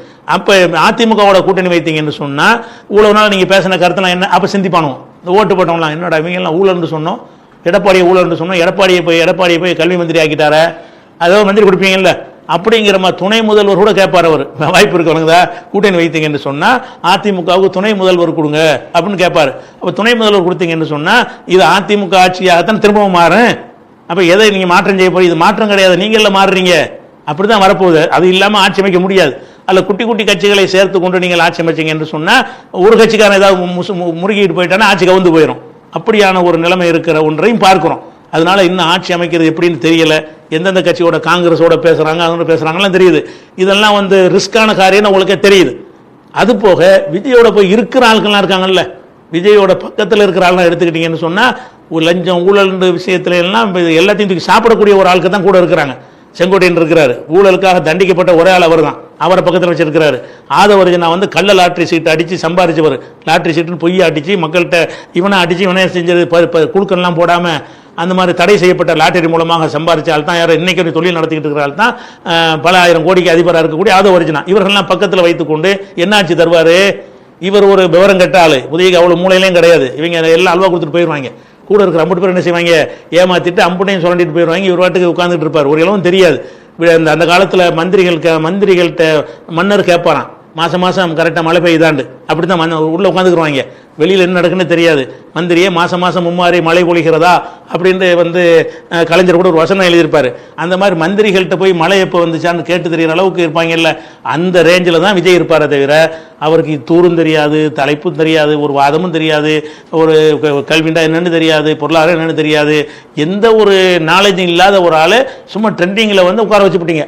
அதுக்குரிய திராணி இல்லைங்கும் போது கூட இருக்கிற இவர்கள் தான் இயக்குவார்கள். அதில் நிர்மல்குமார் மாதிரி RSS ஆழ்வார் உள்ள இருக்குது. அவரது திருமங்கலத்தில் வச்சு அந்த முருகன் கோயில் பிரச்சனை இருக்கிற இடத்துல கொண்டு நிப்பாட்டி அவரை ஜெயிக்க வச்சிருக்கிறார் நிர்மல்குமார்ங்கிறார். நிர்மல்குமார் யார், பிஜேபியில் இருந்தவர், அங்கேருந்து அதிமுகவுக்கு வந்தவர், அங்கிருந்து இங்கே அனுப்பிவிடப்பட்டவர் தான் யார், நிர்மல்குமார். அப்போ விஜயோட இருக்கிற எல்லாருமே கபலீகரம் செய்யக்கூடியவர்களாக இருக்கிற புஷி ஆனந்த், அவர் சாராய கடை அதிபர் பாண்டிச்சேரியில், எல்லாமே ஒரு கரப்ஷனான ஆட்களாக தான் இருக்கிறாங்க. அப்படி ஆட்களை வைத்துக்கொண்டு இவர் என்னத்தை செய்வார். அதோட கூட்டணி வச்சாங்கன்னு சொன்னால் எடப்பாடியோட கூட்டணி வைத்தாலும் முடிஞ்சு வச்சுக்காது. அப்போ இவங்க ஜெயிக்கலை, ஏண்டா ஜெயிச்சவங்களுக்கு இப்போ ஆயாச்சு. இன்னும் சொல்ல போனால் இப்போ திமுக மாத்திரம் நினைச்சிச்சின்னு சொன்னால் இவங்களுக்கு மண்ணலி போட முடியும்.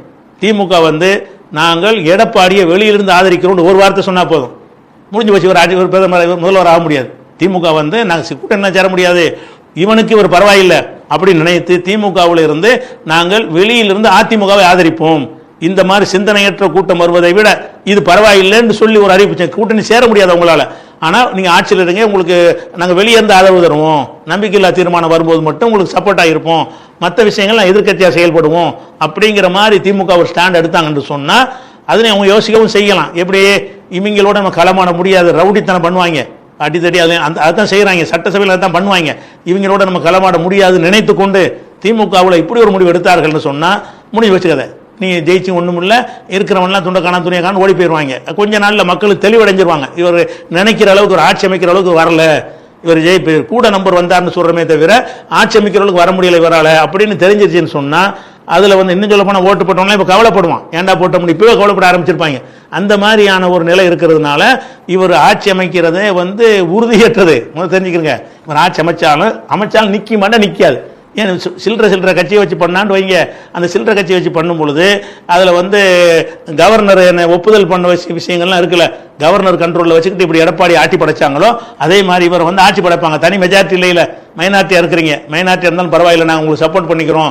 கவர்னர் தானே அது முடிவு எடுக்கக்கூடியவராக இருப்பார், சட்டசபை கலைச்சி விடக்கூடிய அதிகாரம் அவருக்கு தானே இருக்கிறது, நீங்கள் மைனாரிட்டி இருந்தாலும் பண்ணிக்கிறங்க அப்படின்னு சொல்லி வந்து விட்டுட்டு போகிறதுக்கும் வாய்ப்பு இருக்குது.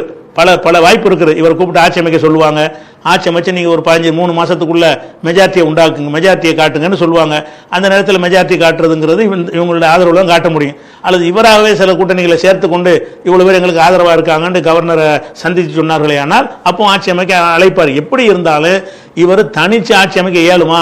106 சீட்டை வைத்து 106 ஒன்று கழிஞ்சா சபாநாயகர் 105 சீட்டை வைத்து கொண்டு இவர் எப்படி ஆட்சி அமைக்குவார்? 118 வேணுமே.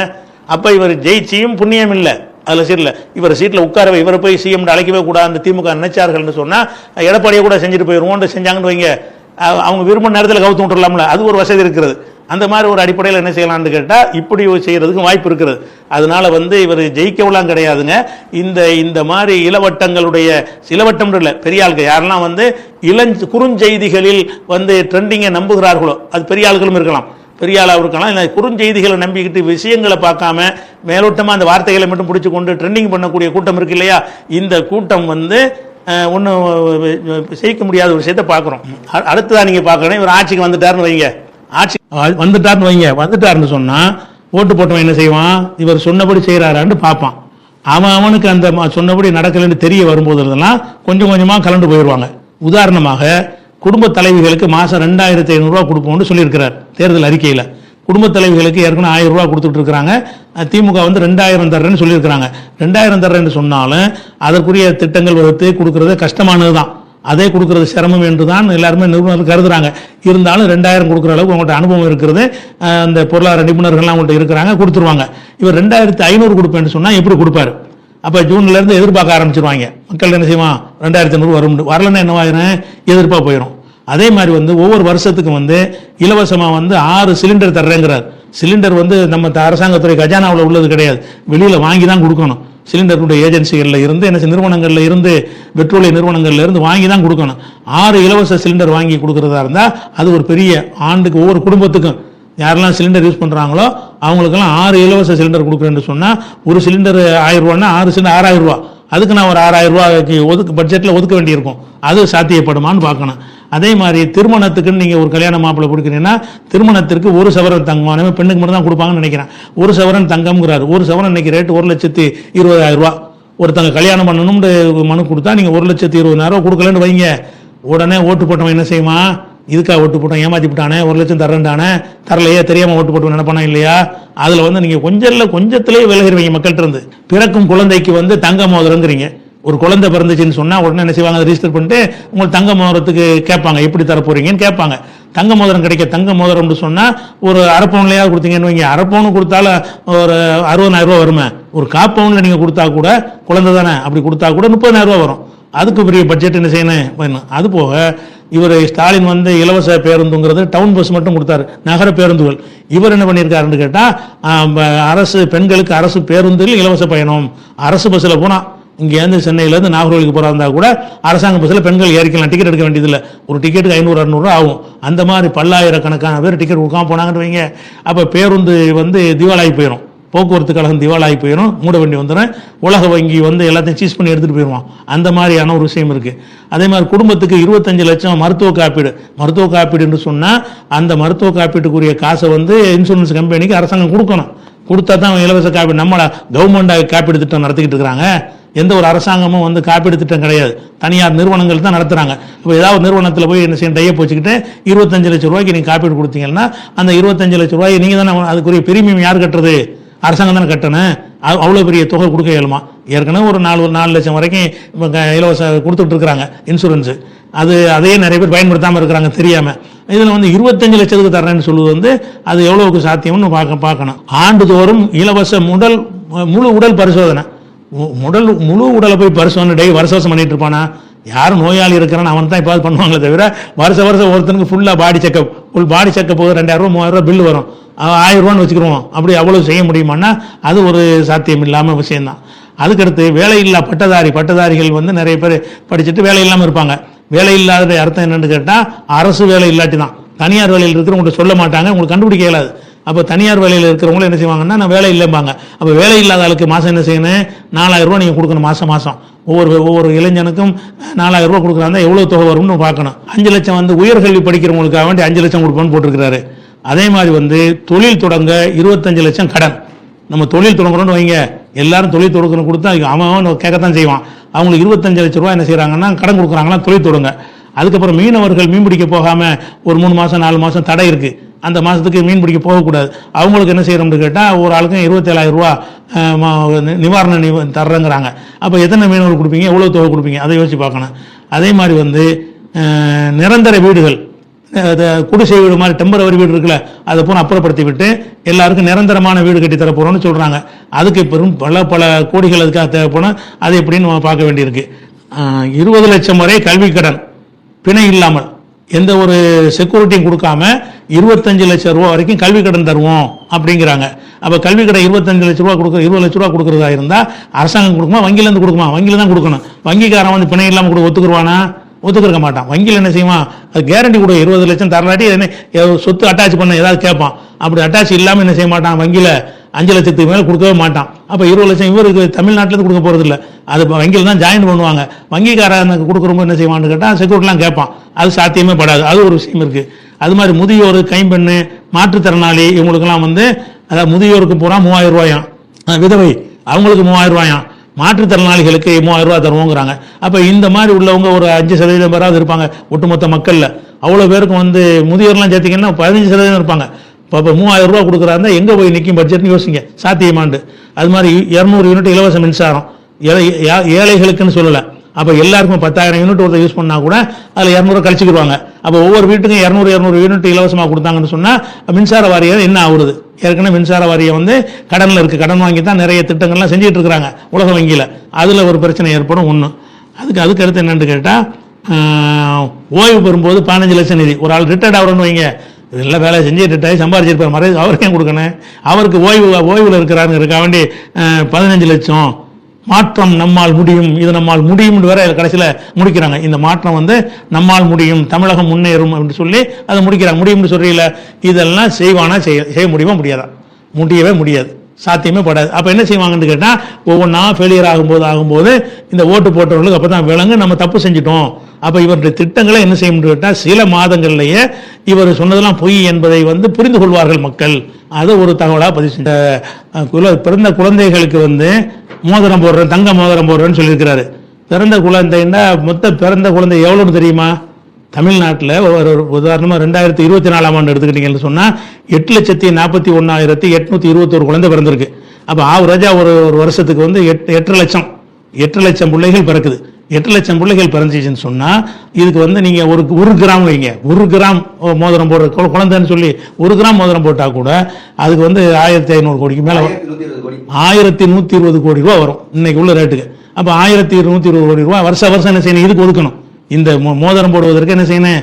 அதுக்கு ஒதுக்கணுங்கிற வகையில் இருக்கிறது. அதாவது படித்து விட்டு வேலைக்கு இல்லாமல் அதுக்கு அந்த பயிற்சியில் இருப்பாங்க. அந்த பயிற்சி காலத்தில் இருக்கிறவங்களுக்கு வந்து சம்பளம் இருக்காது. அதுக்காக என்ன செய்யறாங்கன்னா நாங்கள் 5 லட்ச ரூபா கொடுப்போம் என்று அறிவித்திருக்கிறாங்க. இது எத்தனை பேர்? இது நிறைய கணிசமான மாணவர்கள் இருப்பாங்க.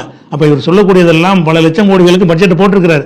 அது நடைமுறைப்படுத்தும் போது தான் தெரிய வரும். கண்டிப்பாக மாதங்கள்லேயே எல்லாமே வெளுத்து போயிடும். இவர் சொல்லக்கூடிய எல்லாமே பொய், நம்ம ஏமாந்துட்டோம் என்பது மக்கள் உணர்ந்து கொள்வார்கள் என்பது. அதே மாதிரி வந்து விவசாயிகளுக்கு ஆண்டுக்கு 15,000 ரூபா உதவி தருவோம். ஒவ்வொரு விவசாயிக்கும் என்ன செய்யறது? 15,000 ரூபா தருவாங்கிறாரு. பயிருக்கு வாங்கின கடன்லாம் தள்ளுபடி பண்ணுவேங்கிறாரு. இது மாதிரியான விஷயம் வந்து நிறைய விஷயங்கள் இருக்குது. இதெல்லாம் செய்ய முடியாத காரியங்கள்லாம் செய்கிறாரு. இதெல்லாம் வரும்போது என்ன ஆகுன்னு கேட்டால் கடைசியில் நொந்து போயிடுவாங்க. ஒரு கூட்டணி ஆட்சி தான் அமைக்க முடியும். அந்த கூட்டணி ஆட்சியிலாம் இதையெல்லாம் செய்கிற அளவுக்கு இவருக்கும் திறமை கிடையாது. இவரோட உள்ளவர்களும் பொருளாதார நிபுணர்கள்லாம் கிடையாது, அப்படிலாம் செய்ய முடியாது. என்னதான் நிபுணர்களாக இருந்தாலும் அது சாத்தியப்படாது. நம்ம தமிழ்நாடு கடனில் மூடி கிடக்கும் பொழுது திறமையான ஒரு அரசாங்கம் இருந்தால் ஒரு மாதிரி அதை தட்டி தடுமாறி சமாளிச்சிட முடியும். இவங்களுக்கு அந்த ஒரு கெப்பாசிட்டி கிடையாது என்கிற ஒரு விஷயத்தையும் பார்க்குறோம். அதனால இந்த விஷயத்தில் அவர் ஜெயிச்சார்னு சொல்வதை விட ஏன் ஜெயிச்சோங்கிற அளவுக்கு இப்போ ஆயிருக்கிறாங்க. இன்னைக்கு இவ்வளோ 106 சீட்டு ஆட்சி அமைக்கிறதுக்கு யாரை கேட்க வேண்டியிருக்கு? காங்கிரஸை கெஞ்ச வேண்டியிருக்கு, விடுதலை சிறுத்தையை கெஞ்ச வேண்டியிருக்கு, கம்யூனிஸ்ட்டை கெஞ்ச வேண்டி இருக்கிறது, கடைசியாக எடப்பாடி காலில் விழ வேண்டி இருக்கிறது. எல்லா பக்கம் பேச்சுவார்த்தை நடந்துகிட்டு இருக்கிறது. எடப்பாடியே கிடைச்சிட்டாருன்னா லட்டு மாதிரி ஒரே பேச முடிஞ்சிடும். ஒவ்வொருத்தரையும் சேர்க்க தேவையில்லை. பிஜேபி பண்ணிட்டு சேர்க்க மாட்டாங்க. என்கிட்ட அந்த மக்கள்கிட்ட ஒரு நடிக்கிறதுக்காக நீங்கள் தொடர்பு இல்லைன்னு காட்டணும்ல. பிஜேபி இல்லாத எல்லா கட்சியிலும் என்ன செய்யும்? பிஜேபி ஒன்று தானே, அது கூட பிஜேபி கூட ஜெயிக்கலை, அது பெருசாக அவனுக்கு உதவாது. அதனால இந்த விஷயத்தில் அந்த திமுக வரலைங்கிறதுக்காக நம்ம கலங்கம்லாம் தேவை கிடையாது.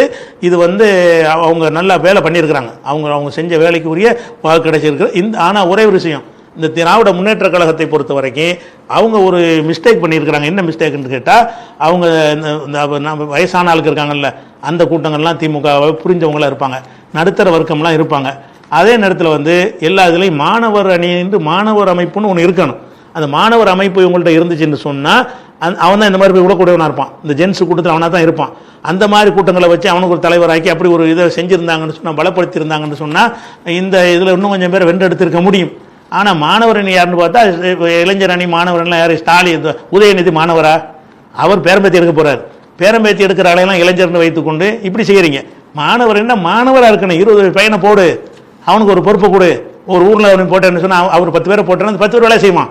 அந்த சின்ன வயசு மக்கள்கிட்ட போய் வென்றெடுப்பான். அப்போ முதல்ல இப்படி இளைஞரணின்னு கலைஞர் இருந்த காலத்தில் ஸ்டாலின் இளைஞராக இருந்தார்ல, அப்போ இளைஞரணி உண்டாக்கி இந்த ஒரு ஜெனரேஷனை திமுகவுக்கு ஒரு சார்பானவர்களாக உண்டாக்கினார்களோ அந்த மாதிரி செய்வதாக இருந்தால் அந்த இளைஞரைத்தானே இளைஞரணிக்கு போடணும். இளைஞர் தன் மகனுக்கு தான் வரணும்னு நினைக்கிறாங்களே தவிர இளைஞர்கள்னு ஒரு கூட்டம் வரணும். அவன் தான் இல்லை, நீ உன்ட்ட அரவணைப்பு இல்லைன்னா என்கிட்ட எங்கே அங்கீகரிக்கணும் அங்கே தானே போவான். திமுக நமக்கு என்ன வேலை ரோல் இல்லைன்னு என்ன செய்வான்? எங்கே ரோல் இருக்காங்க போயிடுவான். இந்த விசில் அடிக்கிறதுல போனால் ஒரு ரோல் கிடைக்கும் நமக்கு ஏதாவது, அதில் போனால் நம்ம அங்கீகரிக்க மாட்டாங்க, அந்த இடத்த வேற ஒருத்தன் பிடிச்சிக்கிட்டு இருக்கிறான் அப்படின்னு நினைத்தார்கள் என்று சொன்னால் வராது. அப்போ இனியாவது திராவிட முன்னேற்ற கழகம், அண்ணா திமுக 2 பேருக்குமே நம்ம சொல்கிறோம், நீங்கள் மாணவர் அணி இளைஞர் அணி என்பது இளைஞர்களை கொண்டு உண்டாக்குங்க. இளைஞர்களை கொண்டு அந்த இளைஞர் அணியை உண்டாக்குனீங்க என்று சொன்னால் அதிகமான பேர் இந்த ஜென்ஸ் கூட்டத்துக்கு போகிறதுக்கு காரணம் என்னென்னு கேட்டால், பெரிய பெரிய கட்சிகள் உனக்கு அங்கீகாரம் கிடைக்காது. இளைஞர் அணின்னு சொல்லிட்டு வர முடியாது. இளைஞர் அணி 50 வயசுக்காரனை போட்டு வச்சுக்கிறீங்க. 50 வயசுக்காரன் இளைஞர் அணி போட்டிங்கன்னா அதில் போய் இந்த 20 வயசுக்காரன் எப்படி சேருவான்? அவனுக்கு என்ன அங்கீகாரம் கிடைக்கும்? அப்போ சின்ன பசங்கள் இருக்கிறாங்களே, 20 கீழே உள்ளவனை வென்றெடுக்கிறதா இருந்தால் அந்த ரேஞ்சில் உள்ளவர்களையே போட்டு என்ன செய்யணும்? அதுக்கு அதனுடைய பொறுப்பாளர் யாராவது அதை ஒரு மந்திரி கூட போட்டு விடுங்க, பொறுப்பாளர்னு போட்டுக்கிறங்க. ஆனால் இந்த இளைஞர்கள் விஷயத்தை இவங்க கொண்டு வென்றெடுக்கவே இல்லை. அந்த இளைஞர் அவன் பதில் சொல்லுவான். இதே மாதிரி இந்த ஜென்ஸ் கூட்டத்தில் அவன் மாணவரை நீங்கள் ஒழுங்காக உண்டாக்கி இருந்தீங்க என்று சொன்னால் அந்த ரேஞ்சுக்கு மக்கள்கிட்ட போயிருக்க அப்படி ஒரு கூட்டம் இருக்கிறது இவங்க கண்டுக்கிறவே இல்லை. இவங்க யாருக்கு போகிறாங்க? இந்த ரூபாவை நம்ம குடும்ப தலைவிக்கு 1000 ரூபா கொடுத்துட்டோம், குடும்ப தலைவி ஓட்டு போட்டுருவாங்கன்னு நினைச்சிங்க. அவங்க மட்டும் இல்லையே, இந்த அரட்டிக்கெட் பேர்லாம் இருக்காங்களே, அந்த மாணவரணி போட்டிங்க என்று சொன்னால் அவன் அந்த அரட்டிக்கெட்டை அவங்க ஊரில் கவர் பண்ணிடுவான். அதிகமானவங்களுக்கு போய் அவன் சைஸில் உள்ளவங்க போய் விளக்கம் கொடுக்கும்போது புரியும் அவனுக்கு. நீங்கள் போய் விளக்கம் கொடுத்தா கேட்க மாட்டான். அந்த ரேஞ்சில் உள்ளவங்க போய் என்னடா மாற்றம் வேணுங்கிற, என்னடா இப்போ நடந்து போச்சு, அவர் எப்படி அதை தருவாருன்னு சொல்லி அப்படி கொஞ்சம் பேச்சுவார்த்தை நடத்தி அங்கே உள்ள இளைஞர்கள்லாம் கலட்டி எடுக்கிறதா இருந்தால், இளைஞர் அணியை முதல்ல யார்ட்டையுமே இல்லையே, எல்லா இளைஞர் அணியும் 50 வயசு ஆளுகளை இளைஞர்னு போட்டு வச்சுக்கிறீங்க. அதை நீங்கள் மாற்றி அமைச்சிங்க என்று சொன்னால் அதுலேயும் என்ன செய்யலாம் இன்னும் எதிர்காலத்தில். அதனால் ஒன்றும் பின்னடைவோல எடுத்துக்கிற தேவையில்லை. அது இதுதான் நடக்கும். இந்த மாதிரி ஜென்ஸ் கூட்டத்தை கொண்டு ஒரு பெரிய புரட்சியே தான் ஏற்படும். ஆனால் அது ஏற்படாத அளவுக்கு தடுத்து நிறுத்தின வகையில் திமுக அதிமுக நல்லபடியாக களமாடி இருக்கிறார்கள் என்று தான் எடுத்துக்கொள்ள வேண்டும். இது ஒரு விஷயம். அடுத்தது இன்னொரு விஷயம் இருக்குது. என்னென்று கேட்டால், இதெல்லாம் உருவகங்கள் தான், இதெல்லாம் ஒரு கருத்து ரீதியான உருவகங்கள்.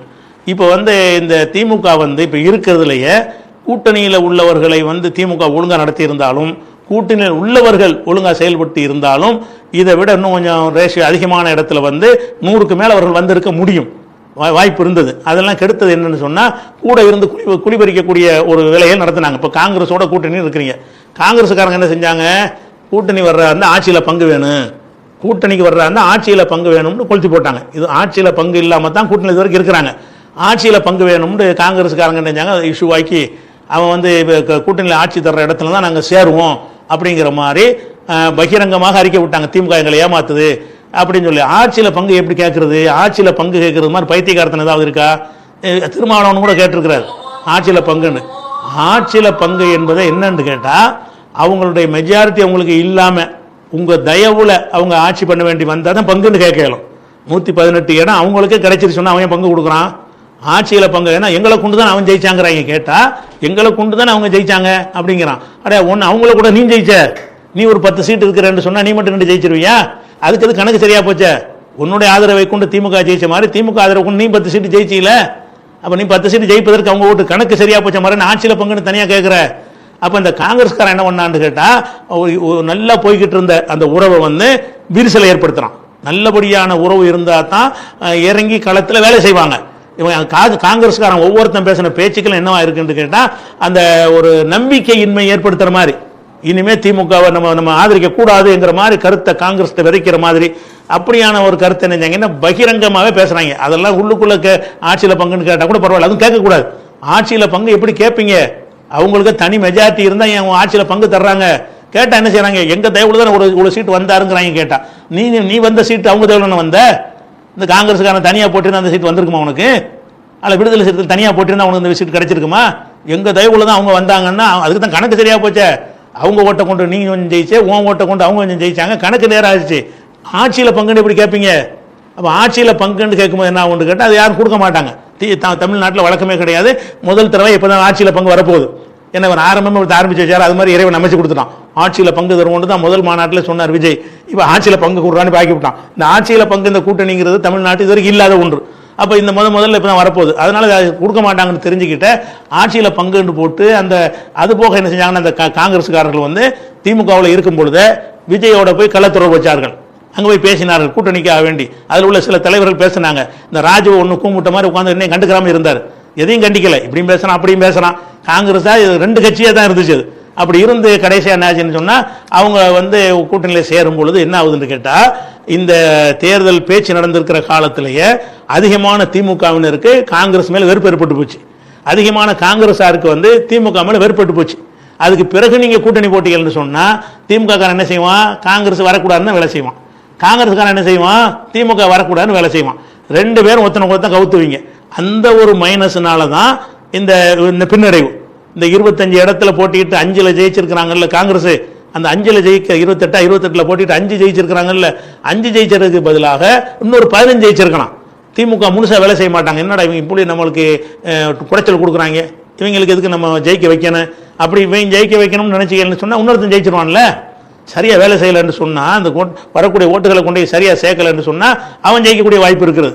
அதே மாதிரி காங்கிரஸாரும் திமுகவினரும் 2 பேருமே இந்த பிரச்சனை ஏற்பட்ட காரணத்தினால உளப்பூர்வமாக வேலை செய்யல. அதிகமான திமுக காரர்கள் வந்து காங்கிரஸுக்கு மனப்பூர்வமாக வேலை செய்ய மாட்டார்கள். அதே மாதிரி அதிகமான காங்கிரஸார்கள் இந்த கருத்தில் உள்ள காங்கிரஸார்கள் வந்து திமுகவுக்கு வேலை செய்ய மாட்டார்கள். அப்போ அது இல்லாமல் இருந்திருக்குமே. ஆனால் இப்போ 73 74 இருக்கிற ஸ்டாலின் வந்து ஒரு 85க்காவது வந்திருப்பார், 90க்காவது வந்திருப்பார். அதே மாதிரி வந்து விடுதலை சிறுத்தைகள் அவர் திருமாவளவன் வந்து அவர் என்ன செஞ்சார்? இதே ஆட்சியில் பங்குன்ற மாதிரி கொஞ்ச நாள் பேசிகிட்டு இருந்தார். அதை கொளுத்தி போட்டு இந்த ஆதவர்ஜினா கட்சியில் சேர்ந்ததுக்கு பிறகு தான் அதை கொளுத்தி போட்டாங்க. அதுக்கு பிறகு ஆட்சியில் பங்குங்கிறது எங்களோட ஆரம்ப கால கொள்கை. உன் கொள்கையாக இருக்கலாமையா? அவனும் கொள்கையாக இருக்கணும்ல. பெரிய கட்சிக்காரன் நினைச்சா தான் ஆட்சியில் பங்கு தருவான். அப்போ ஆட்சியில் பங்குங்கிறது எங்களுக்கு வேணும்னு சொல்லி கேட்டாங்க. அதில் என்ன ஆகுதுன்னு கேட்டால் அந்த விசிகா காரனுக்கெல்லாம் என்ன மனசில் வந்துடும், நம்ம ஜெயிச்சு அவனை போய் மந்திரி ஆக்குறோம், நம்ம இதுக்கு வேலை செய்யணும், நமக்கு மந்திரி ஆக்க போகிறாங்களா அப்படின்னு நினைக்கிறானே தவிர நீ மந்திரி ஆகணுடா உனக்கு சீட்டு கிடைக்குமா? அது உனக்கு எப்படி கிடைச்சி? உனக்கு எப்படி 8 சீட்டு 5 சீட்டில் ஜெயிச்சு வர்றான்னா உன் தெய்வுல ஜெயிச்சியா திமுக தெய்வுல ஜெயிச்சியா? அது மாதிரி தான் அவன் தெய்வம் உனக்கு இருக்கு, உன் தெய்வம் அவனுக்கு இருக்கிறது.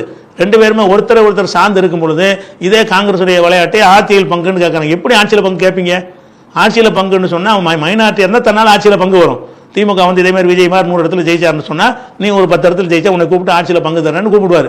அவனே 118 இடத்துல ஜெயிச்சிருந்தா உன்னையும் கூப்பிட போகிறான். இதானே யதார்த்தமான ஒரு விஷயம். போன தடவை பிஜேபி ஆட்சி அமைச்சாங்க, தனி ஆட்சியில் அமைச்சாங்க, கூட்டணியில் ஏதாவது பங்காக கொடுத்தாங்க.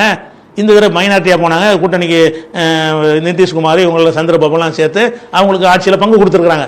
மைனாரிட்டியாக போனால் தான் கொடுப்பாங்களே தவிர இல்லாட்டி கொடுக்க மாட்டாங்க. சாதாரண பொதுவான புரிதல் இது பொதுவாக புரிஞ்சுக்கிட்டு இருக்காம அப்படி மனசில் இருந்தால் கூட வச்சுக்கிட்டு இருக்காம இதை ஒரு கருத்துருவாக்கமாக உண்டாகுமா? என்ன ஒன்று திமுக காரனுக்கு இவங்க ஆட்சி பங்கு இவங்களை காலி பண்ணணும். அது மாதிரி இவனுக்கு என்ன செய்யும்? நமக்கு ஆட்சி தராமல் இவங்களுக்கு ஓட்டு பண்ணணுமா? அப்போ 2 பேரும் ஒருத்தனை கவுத்துற மாதிரி போனோம். என்ன ஒன்று கேட்டால் விசிகா காரணம் திமுக வேலை செய்யலை, திமுக காரணம் விசிகாவுக்கு வேலை செய்யலை மனப்பூர்வமாக. அப்போ அதில் கொஞ்சம் குறையுமா இல்லையா? இவனுடைய அதனால் 8 சீட்டு வாங்கி 2 ஜெயிக்கிறீங்க. இந்த குழப்பத்தை பண்ணாமல் 8 ஜெயிச்சிருப்பீங்கல்ல. இவங்களுக்கு ஒரு 8 சீட்டு கூட கிடைச்சிருக்குமா இல்லையா? அதே மாதிரி வந்து அவர் என்ன செஞ்சாருன்னு கேட்டால் சீட்டு பேரம் விஷயத்தில் வந்து ஒரு 8 சீட்டு கொடுத்தாங்களா, அதில் வந்து மனக்குறை இருக்குங்கிறது பகிரங்கமாக பேசுகிறார். மனக்குறை இருந்தாலும் தேர்தல் முடிஞ்சு பேசியிருக்கலாம்ல. உனக்கு மனக்குறை இருக்கலாம், மனக்குறை இருக்கிறத பற்றி இன்னொருத்தன் தீர்மானிக்க முடியாது, நீ தான் தீர்மானிக்கணும். ஆனால் மனக்குறை இருக்குங்கிற எப்போ சொல்கிறது? எலெக்ஷன் நேரத்தில் சொல்கிறதா? எங்களுக்கு மனக்குறை இருக்குது, எங்களை ரொம்ப அவமானப்படுத்தினாங்க, ரொம்ப இன்சல்ட் பண்ணாங்க, எங்களுக்கு மரியாதை இல்லை, அப்படியா இப்படியாங்கிற விஷயங்கள்லாம் நடந்து இருக்கும் என்று சொன்னால் அதை நீ என்ன செய்யணும்? அதை விட்டு வெளியேறியா வந்திருக்கணும். அதில் இருந்தேன்னு சொன்னால் சொல்லாமல் இருந்திருக்கணும். சொல்லாமல் இருந்தீங்கன்னு சொன்னால் 2 பேர் வேலை செஞ்சுருப்பாங்க. திருமாவளவன் நினைச்ச தேர்தல் முடிஞ்சவொடனே எங்கள் விடுதலை கட்சிக்காரங்களே வந்து திமுகவுக்கு வேலை செய்யலைங்கிறார். அதே மாதிரி தான் திமுக காரன் உனக்கு வேலை செய்யலை, அதனால் 6 இடத்துல அடிபட்டு போச்சு. அப்போ நீங்கள் வந்து நீங்களும் அந்த வேலை ஆர்வமாக வேலை செய்யலைன்னு சொன்னால் என்ன காரணம்? இந்த சங்க காலத்தையே வாழ்ந்துக்கிட்டு இருக்கிறீங்க. நீ வேலை செய்யலைங்கிறது அவனுக்கு ஒன்று அடுத்த நிமிஷம் அவனுக்கு போயிடும். அந்த மாவட்டத்தை இங்கே சொல்லிடுவான். அவன் என்ன செய்வான்? உனக்கு வேலை செய்யாமல் ஆகிற வேலையை செய்வான். இந்த மாதிரியான பரஸ்பரம் தான் இது. பரஸ்பரமாக 2 பேரும் ஒருத்தருக்கு ஒருத்தர் கவுத்தர் வேலையை பார்த்தீங்களா? அதனால இவருக்கு 8 சீட்டு 8க்கு 6 போயிடுச்சு. அதுக்கு நிகரானது திமுகவும் போய்விட்டது. அப்போ கூட இருந்துக்கிட்டு அந்த குழி வரிக்கிற வேலை மாதிரி என்ன செஞ்சாங்கன்னா, இந்த காங்கிரஸும் விடுதலை சிறுத்தைகளும் வந்து தங்களுக்கு இத்தனை தான் அதிருப்தி இருந்தாலும் எங்களுக்கு அதிருப்தி இருக்குது, மனக்குறை இருக்குன்னு இப்படி பகிரங்கமாக சொல்லிட்டாங்களோ அந்த நிமிஷமே ஒரு விளைவு ஏற்படும். என்ன ஏற்படும்? திமுகவில் இவங்களை வளர விடக்கூடாதுங்கிற எண்ணம் திமுக தொண்டர்களுக்கு ஏற்படும். பிசிகாவில் காங்கிரஸ் உள்ளவனுக்கு திமுக வரவிடக்கூடாது, நமக்கு ஆட்சி பங்கு இல்லாமல் இவன் ஜெயிக்கிறது, கம்மியாக ஜெயிச்சா நம்மளை கூப்பிட்டு ஆட்சிக்கு பங்கு தருவாங்க, அவங்களை கம்மியாக ஜெயிக்க வைக்கணும் அப்படின்னு சொல்லி காங்கிரஸுக்காரனுக்கு வரும். அப்போ 2 பேரும் சேர்ந்துக்கிட்டு கள்ள வேலை பார்த்தீங்கன்னா அது கூட்டணியா? 2 பேரும் சேர்ந்து திருட்டு வேலை பார்த்தீங்கன்னா அது கூட்டணியா இருக்குமா? அப்போ இந்த பின்னடைவுக்கு முக்கிய காரணம் வந்து காங்கிரஸும் விடுதலை சிறுத்தைகள் தான். அவங்க வந்து இந்த மனக்குறைகளை மனசோட வைத்துக்கொண்டு தேர்தல் ஒன்று வந்து வெளியே வந்திருக்கணும். உள்ளே இருந்தீங்கன்னு சொன்னால் மனக்குறையை காட்டாமல் தான் ஜெயிக்க முடியும். நீங்கள் காட்டக்கூடிய மனக்குறை வந்து 2 பக்கத்து மக்கள்கிட்டையும் பாதிப்பை ஏற்படுத்தும். பாதிப்பை ஏற்படுத்துச்சுன்னா உளப்பூர்வமாக அவங்க என்ன செய்ய மாட்டாங்க? வேலை செய்ய மாட்டாங்க. அந்த மாதிரி நடந்த காரணத்தினால தான் விடுதலை சிறுத்தைகளும் திமுகவுக்கு சரியாக வேலை செய்யவில்லை என்பதை அவர் திரும்ப ஒத்துக்கிறார். அதே மாதிரி அதுக்கு நிகராக இவங்களும் வேலை செய்யலை, நமக்கே தெரியும். அதனால் 6 அடிபட்டு போனது. அந்த மாதிரியான ஒரு அடிப்படையில் இருக்க முடியுது. இது ஒரு இல்லைன்னா 100 இடத்துக்கு மேலே திமுக வந்திருக்கும். விஜய்க்கு நீக்கோலா வந்திருப்பாங்க இந்த 2 பேர் ஒழுங்காக செஞ்சுருந்தாங்கன்னு சொன்னால்.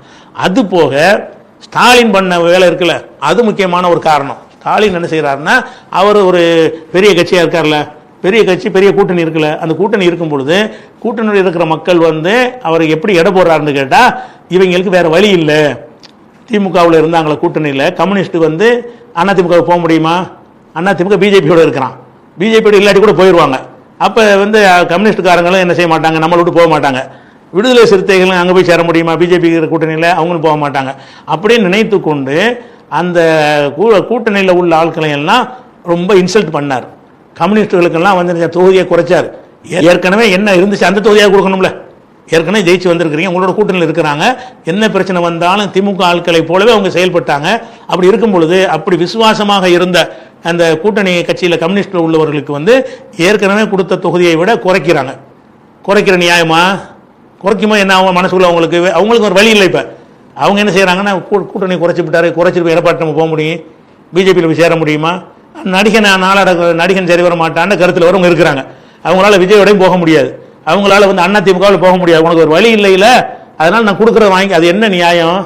நீ ஏற்கனவே இருந்ததை மாத்திரம் இவங்க கொடுக்காத காரணத்தினால கம்யூனிஸ்டுக்காரர்களுக்கெல்லாம் உள்ளூர வெறுப்பு. அவங்க வந்து அவங்க வேட்பாளர் போட்டியிட இடத்துல வேலை செஞ்சிருப்பாங்களே தவிர வேறு பகுதிகளில் திமுகவுக்காக நீ வேலை செஞ்சுருப்பாங்களா? கம்யூனிஸ்டுக்காரங்க வந்து நம்ம எதுக்கு இவங்களுக்கு வேலை செய்ய, நமக்கு மரியாதை கொடுத்தாங்களா, நமக்கு சீட்டு கொடுத்தாங்களா, நம்மளை படிப்படியாக குறைச்சி ஒன்றுமெல்லாம் குறைச்சிட்டு வர்றாங்களான்னு நினைக்க மாட்டான். அப்போ ஸ்டாலினுடைய அணுகுமுறை என்ன மாதிரி ஆயிடுச்சுன்னு சொன்னால், கூட்டணியில் இருந்தாங்கல்ல அவங்கள வந்து மதிக்கவே இல்லை. அவர் முஸ்லீம்களை கூப்பிட்டு எங்களை விட்டுதாங்கன்னு, ஏற்கனவே 3 கொடுத்தீங்கள, 3ல் 1 கொடுத்துருங்க, கூட்டணி தர்மத்தைக்கு வந்து மதிப்பில் கொண்டு 1 குறைங்கிறாங்க. 3 கொடுத்ததில் 1 குறைக்கிறாங்க, 5 கொடுத்ததில் வந்து அதில் 1 குறைக்கிறாங்க, வைகோவுக்கு குறைக்கிறாங்க. அவங்களாம் வேறு பக்கம் போக வழியே இல்லைல்ல, வேறு பக்கம் போக வழி இல்லை. ஏற்கனவே எந்த கூட்டணியில் எவ்வளோ கொடுத்தீங்களோ அதை கொடுக்கறது தான் கூட்டணி தர்மம். நீங்கள் வளர்ந்த மாதிரி அவங்களும் தான் வளர்ந்துருக்கிறாங்க. உங்களுக்கு பலம் கூடின மாதிரி அவங்களுக்கும் ஒரு பலம் கூடி தானே இருக்கு. அதனால யாருக்கும் அதிகம் இல்லை, யாருக்கும் குறையலை, பழையபடி நீடிக்குங்கிற மாதிரி போனால் கூட பரவாயில்லை. அப்படி செய்யாமல் என்ன செஞ்சாங்க? இருந்ததை குறைச்சாங்க. குறைச்சது மாத்திரம் இல்லாமல் இவங்களுக்கு குறைச்சி விடுதலை சிறுத்தை கூட கொடுக்குறாங்க. அதாவது 2 கம்யூனிஸ்டுகளுக்கு சீட்டை குறைக்கிறாங்க, அதே மாதிரி மதிமுகவுக்கு சீட்டை குறைக்கிறாங்க. ஆனால் விடுதலை சிறுத்தைகளுக்கு வந்து ஏற்கனவே இருந்த விட 2 சீட்டு அதிகமாக கொடுக்குறாங்க. அப்போ இவன் என்ன நினைப்பான்? கூட இந்த கம்யூனிஸ்டுக்காரன் நினைப்பான், என்னடா இது ஒரு கூட்டணியில் ஒன்றா தான் இருந்தோம், அவங்களும் மாதிரி நம்மளும் ஒரு நமக்கு தொழிற்சங்கம் யூனியன் நமக்கு தான் இருக்கிறது. நம்மளும் ஒரு வலுவான அடித்தளம் கொண்ட ஒரு கட்சியாக இருக்கிறோம். நம்மளுக்கு வந்து எல்லாருக்கும் ஒரே மாதிரி கொடுத்தா பஞ்சாயத்தை வராதுங்க. ஒருத்தனுக்கு மட்டும் குறைச்சி ஒருத்தனுக்கு குறைக்காம ஊட்டியல்னு சொன்னால் அதை எந்த மனுஷனாலும் ஜீரணிக்க முடியாது. அந்த மாதிரியான ஒரு தன்மை வந்து கம்யூனிஸ்டுகள் மத்தியில் உள்ளூரை ஏற்படுத்தா இல்லையா? இவருடைய அணுகுமுறையினால அந்த கூட இருக்கிறவனை இழந்துட கூட நினைக்கவே இல்லை. அது மாத்திரம் இல்லாமல் காங்கிரஸுக்கு கூட கொடுக்குறாங்க. காங்கிரஸுக்கு ஏன் கூட கொடுக்கணும்? காங்கிரஸுக்கு கூட கொடுத்தது கம்யூனிஸ்டுகளுக்கு, மற்ற முஸ்லீம் லீக்கு, மற்ற எல்லாரையும் மனசார பாதிக்க தான் செய்யும். ஏன்னு கேட்டால் காங்கிரஸ் ஒன்றுமே தமிழ்நாட்டில் கிடையாது. காங்கிரஸுக்கு எந்த ஒரு அடித்தளமும் கிடையாது. சும்மா ஒயிட் காலர்ஸாக இருக்கக்கூடிய ஒரு ஆட்கள் தான் அதில் இருப்பாங்களே தவிர அடிமட்ட ஒரு தொண்டர்களோ எதுவுமே கிடையாது. தனிச்சு நின்றாங்கன்னா ஒரு டெபாசிட் கூட எங்கேயுமே வாங்க முடியாது. அந்த மாதிரி குமரி மாவட்டத்தில் மட்டும் 2-3 தொகுதிகளில் உங்களால் பிரகாசிக்க முடியுமே தவிர அது கேரளாவை சார்ந்து இருக்கக்கூடிய ஒரு மாவட்டமாக இருக்கிறதுனால கன்னியாகுமரியில் மாத்திரம் கேரளா பேஸில் தான் இருப்பாங்க எல்லாத்துலேயுமே. அதனால கேரளாவில் காங்கிரஸ் இருக்கிற மாதிரி அங்கேயும் ஒரு காங்கிரஸுடைய ஒரு தாக்கம் இருக்கும். கன்னியாகுமரியில் எத்தனை தொகுதி இருக்குது அதை கழிச்சிட்டு பார்த்தீங்கன்னு சொன்னால் காங்கிரஸுக்கு ஒன்றுமே கிடையாது. ஒரு சீட்டு கொடுக்குற கூட தகுதி இல்லை. அதுபோக இவ்வளவு விசமத்தனம் பண்ணி அநியாயம் பண்ணி இவ்வளவு செஞ்சிருக்கும் பொழுது இந்த காங்கிரஸை வெளியேற்றிட்டு அவ்வளவு இடத்துலையுமே திமுக நின்றுச்சுன்னு சொன்னால் திமுக காரணம் நல்ல வேலை பார்த்துருப்பானே இல்லையா? காங்கிரஸ்னால உங்களுக்கு 10 ஓட்டு கூட கிடைக்க போகிறது இல்லை. அதனால் அதையும் செய்யாத என்ன ஆகுதுன்னு கேட்டால் காங்கிரஸுக்கு அதிகமான சீட்டு கொடுத்துட்டு இருந்ததை விட ஏற்கனவே இருந்ததுக்கு அதிகம் கொடுக்குறீங்க. உங்கள் கட்சி உரிமை தான். இவனுக்கு பாதிக்குமா பாதிக்காது அதையே நீங்கள் உணரல. கூட இருக்கிறவனுக்கு பாதிக்குமே இல்லை. என்னடா அவனுக்கு இவ்வளோ பிரச்சனை பண்ணுறாங்க, கூட்டணி தர்மத்துக்கு எதிராக பேசுகிறாங்க, அவங்களுக்கு போட்டு கூட கொடுக்குறாரு, நம்ம இவங்களுக்கு நல்லது கெட்டது எல்லாத்துலேயும் கூட நிற்கிறோம், நம்மளை போட்டு குறைக்கிறாருன்னு சொல்லி எவ்வளோ நொந்து போய் வந்திருப்பான். அந்த கூட்டணி பேச்சுவார்த்தை நடத்துறதுக்கு எம்பூட்டு திமுறாக ஒருத்தர் கூட்டணி பேச்சுவார்த்தைக்கு நீங்கள் போட்ட குழுவில் உள்ளவர்கள் எவ்வளவு இன்சல்ட் பண்ணுற மாதிரி நடந்தார்கள். அந்த கூட்டணி பேச்சுவார்த்தைக்கு போன தலைவர்கள்ட்ட எப்படி நடந்தார்கள்? அதெல்லாம் கொஞ்சம் அவனை ஊண்டிங்க பாதிக்கப்பட்டிருக்குமா இல்லையா? அதனால என்ன ஆச்சுன்னு சொன்னால் கம்யூனிஸ்டுக்காரனும் ஒழுங்காக வேலை செய்ய முடியாது, அது குறையும் கிடையாது. மதிமுக ஒழுங்காக வேலை செய்யலை, விடுதலை சிறுத்தைகள் வேலை செய்யலைன்னு அவர் ஒத்துக்கிட்டாரு. காங்கிரஸுக்காரனும் சரியாக வேலை செய்யலை. பேரு கூட்டணி திமுக தான் தனிச்சு தான் நீங்கள் நின்றுருக்கிறீங்க. சொல்ல போனால் தனிச்சா நின்றுருக்கீங்க. அம்புட்ட இடத்துலையும் வந்து நீங்கள் அந்த உரிய ஒவ்வொரு சீட்டை அப்படி கொடுத்துருந்தீங்கன்னு சொன்னால் என்னவா இருக்கும்? தாறுமாற போயிருக்கும். அது எல்லாத்துக்கும் மேலே என்னன்னு கேட்டால் இவர் வேணும்னு தான் செய்கிறாருங்கிறத காட்டக்கூடிய வகையில் பிரேமலதா கூப்பிட்டு என்ன செய்கிறாரு? கொடுக்குறாரு. அது இந்த பிரேமலதா வந்து இந்த கட்சியில் இருந்தவங்க கிடையாது, இந்த கூட்டணியில் இருந்தவங்க கிடையாது.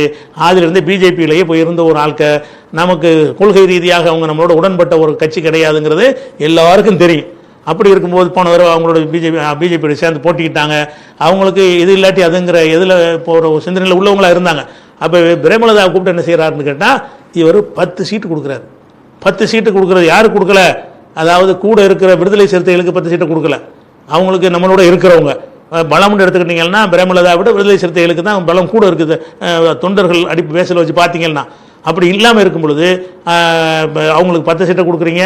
அந்த 10 சீட்டோடு மட்டும் இல்லாமல் ராஜ்யசபா எம்பி வேறு கொடுக்குறீங்க.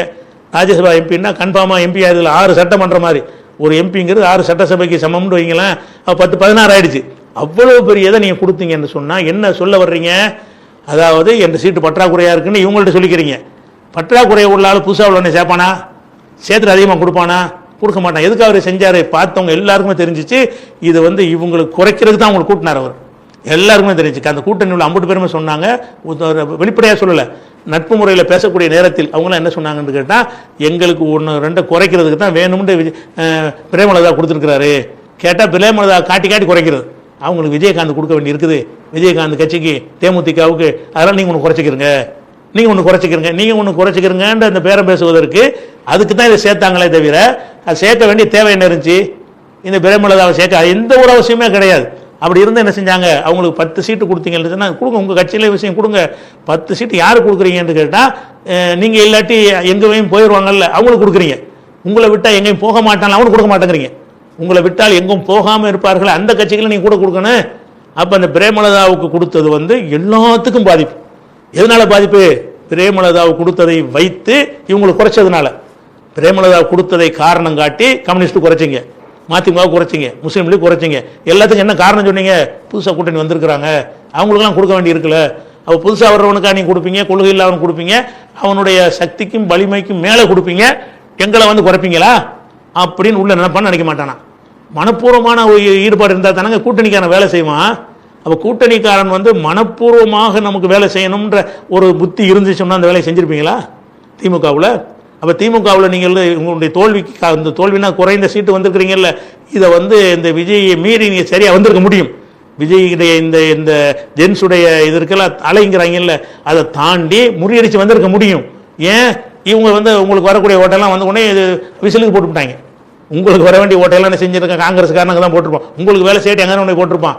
அப்போ உங்களுக்கு வர வேண்டிய ஓட்டு, உங்களுக்கு கொண்டு வந்து சேர்க்க வேண்டிய ஓட்டுகளை எல்லாம் வேறு பக்கம் போய் விடுவதற்கு காரணமாக இருந்தது என்னன்னு கேட்டால், நீங்கள் கூட்டணி கட்சிகளை கேவலப்படுத்தினீங்க. கூட்டணி கட்சிகள் உங்களை கேவலப்படுத்தினாங்க, அதையும் நான் சொல்லியிருக்கிறேன். ஆனால் நீங்களும் திமுகவும் கூட்டணி கட்சிகளை கேவலப்படுத்தினீங்க, அவமானப்படுத்தினீங்க. நம்மளை விட்டா யாரும் இல்லை, நீங்கள் தப்பாக நினைச்சிங்க. அது எல்லாரும் மனப்பூர்வமாக வேலை செஞ்சால் தான் ஜெயிக்க முடியுங்கிற சாதாரண ஒரு புது புத்தி கூட உங்களுக்கு இல்லை அப்படிங்கிறதையும் பார்க்குறோம். அதனால வந்து இந்த இந்த தோல்வின்னா தோல்வி தானே தானே, ரெண்டாயிரத்துக்கு வந்தாலும் தோல்வி தானே. இந்த தோல்விக்கு காரணம் வந்து பலம் குன்றியது காரணம் இல்லை, நீங்களா இழந்துக்கிட்டது. நீங்களா இழக்கலைன்னு சொன்னால் விஜய் வந்து கண்டிப்பாக அவர் தான் 2வது இடத்துல இருந்திருப்பார். நீங்கள் முதல் இடத்த 108 இடத்த நீங்கள் பிடிச்சிருப்பீங்க, அது மேலே கூட பிடிச்சிருக்கலாம். இந்த கூட்டணிகள்லாம் ஒழுங்காக வேலை செஞ்சுருந்தாங்கன்னு சொன்னால் அவங்க மனப்பூர்வமாக இறங்கி வேலை செய்கிற அளவுக்கு இந்த பிரேமலதா இல்லாமல் காங்கிரஸுக்கு அதிக சீட்டு கொடுக்க, காங்கிரஸை கலட்டி விட்டுருந்தா கூட அங்கே திமுக காரனை போட்டு தான் உசுறு கொடுத்து வேலை செஞ்சிருப்பான். காங்கிரஸ் போட்ட இந்த 28 தொகுதியிலையும் திமுக காரனை போட்டிருந்தீங்கன்னு சொன்னால் அவன் உசுறு கொடுத்து தான் வேலை செஞ்சிருப்பான். இந்த காங்கிரஸ்னால சல்லிக்காசு உங்களுக்கு புண்ணியமே கிடையாது. உங்கள்கிட்ட இருந்துக்கிட்டே கள்ள வேலை பார்த்தாங்க. எனக்குதா அந்த அந்த 41 பேர் செத்ததில் இருந்தே அவங்க காங்கிரஸ் நடவடிக்கை வந்து உங்களுக்கு எதிராக தான் இருந்துச்சு. என்ன விஜய்க்கு ஆறுதல் சொல்வது, விஜய்க்கு சப்போர்ட் பேசுவது, அதெல்லாம் வந்து செஞ்சாங்க. அப்போ இருந்த ராகுல்ல இருந்து எல்லாருமே அப்படி தான் செஞ்சாங்க.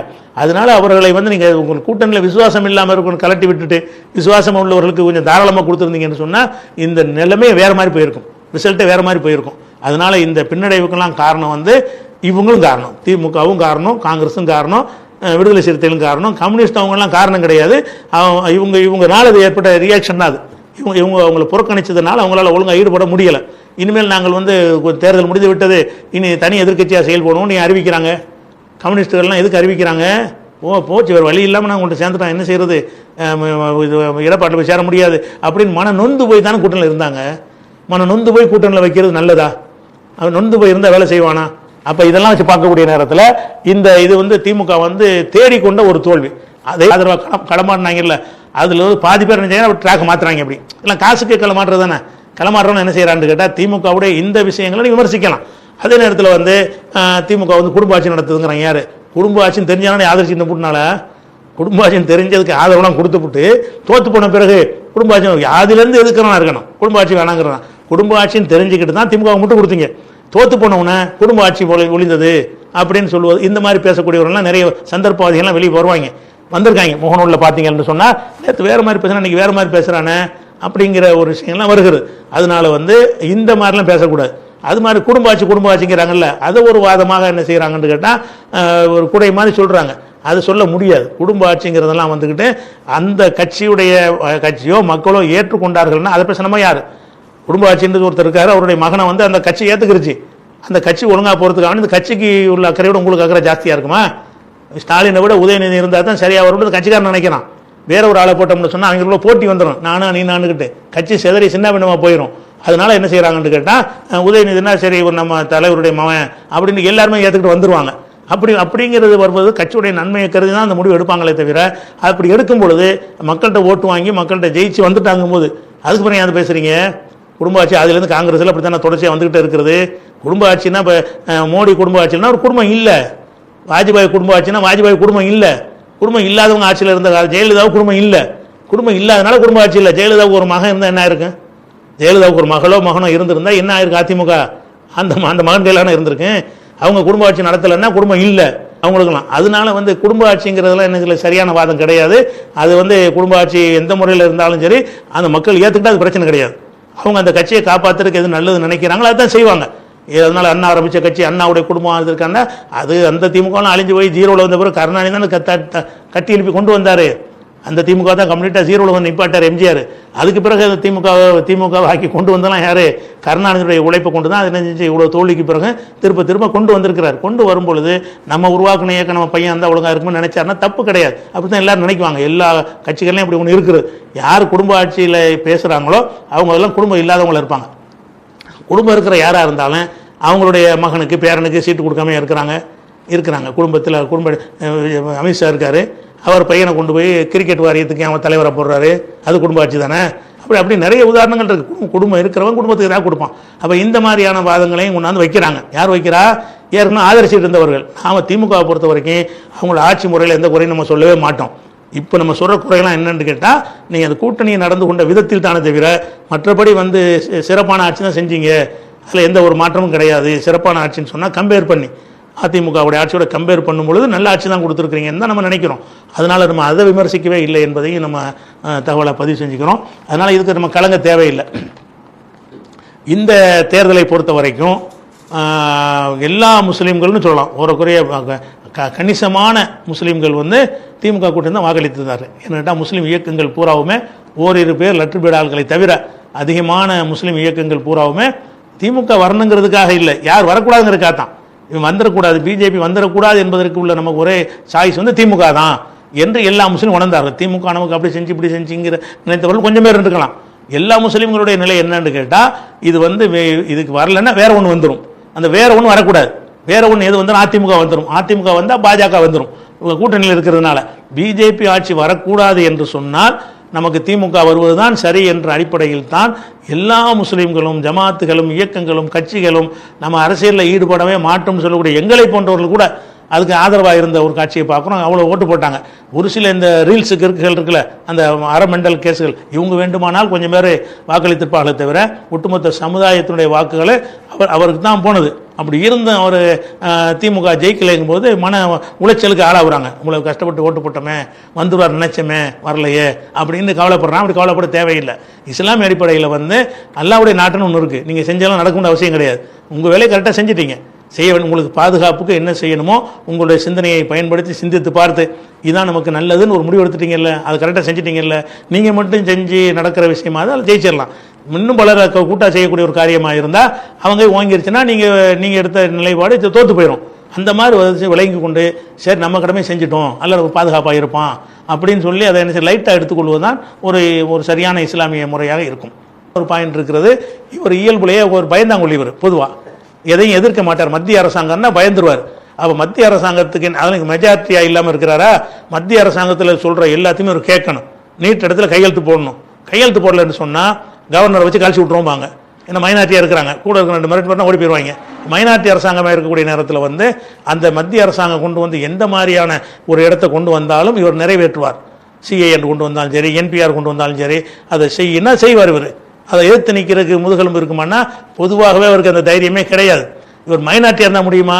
ஒரு 200 இடத்துல ஜெயிச்சிருந்தாருன்னு சொன்னால், ஒரு 150 இடத்துல ஜெயிச்சிருந்தாருன்னு சொன்னால் அதை வச்சுக்கிட்டு ஒரு வலிமையாவாச்சும் பேசவா செய்யலாம். இவருக்கு வலிமை இல்லாத ஒரு நம்பரில் இருக்கும் பொழுது, சென்ட்ரல் கவர்மெண்ட் சொல்லக்கூடியது எல்லாம் செய்யக்கூடிய ஒரு ஆட்சியாக இருக்கும் பொழுது, அப்போ பிஜேபி திட்டங்கள் ஒன்று ஒன்றா உள்ள நுழையும் பொழுது தான் நம்மளில் உள்ள விலங்காப்பையில் போட்டாங்கல்ல அவங்களுக்கு விளங்கும். ஆஹா இதையில் செஞ்சுவிட்டோம், தெரியாமையில் செஞ்சுட்டோம், பிஜேபி ஆட்சி இப்போ நடக்குது, பேருக்கு தான் விஜய், உண்மையில் பிஜேபியில் ஆட்சி பண்ணுதுங்கிறத அப்போ உணர்வாங்க.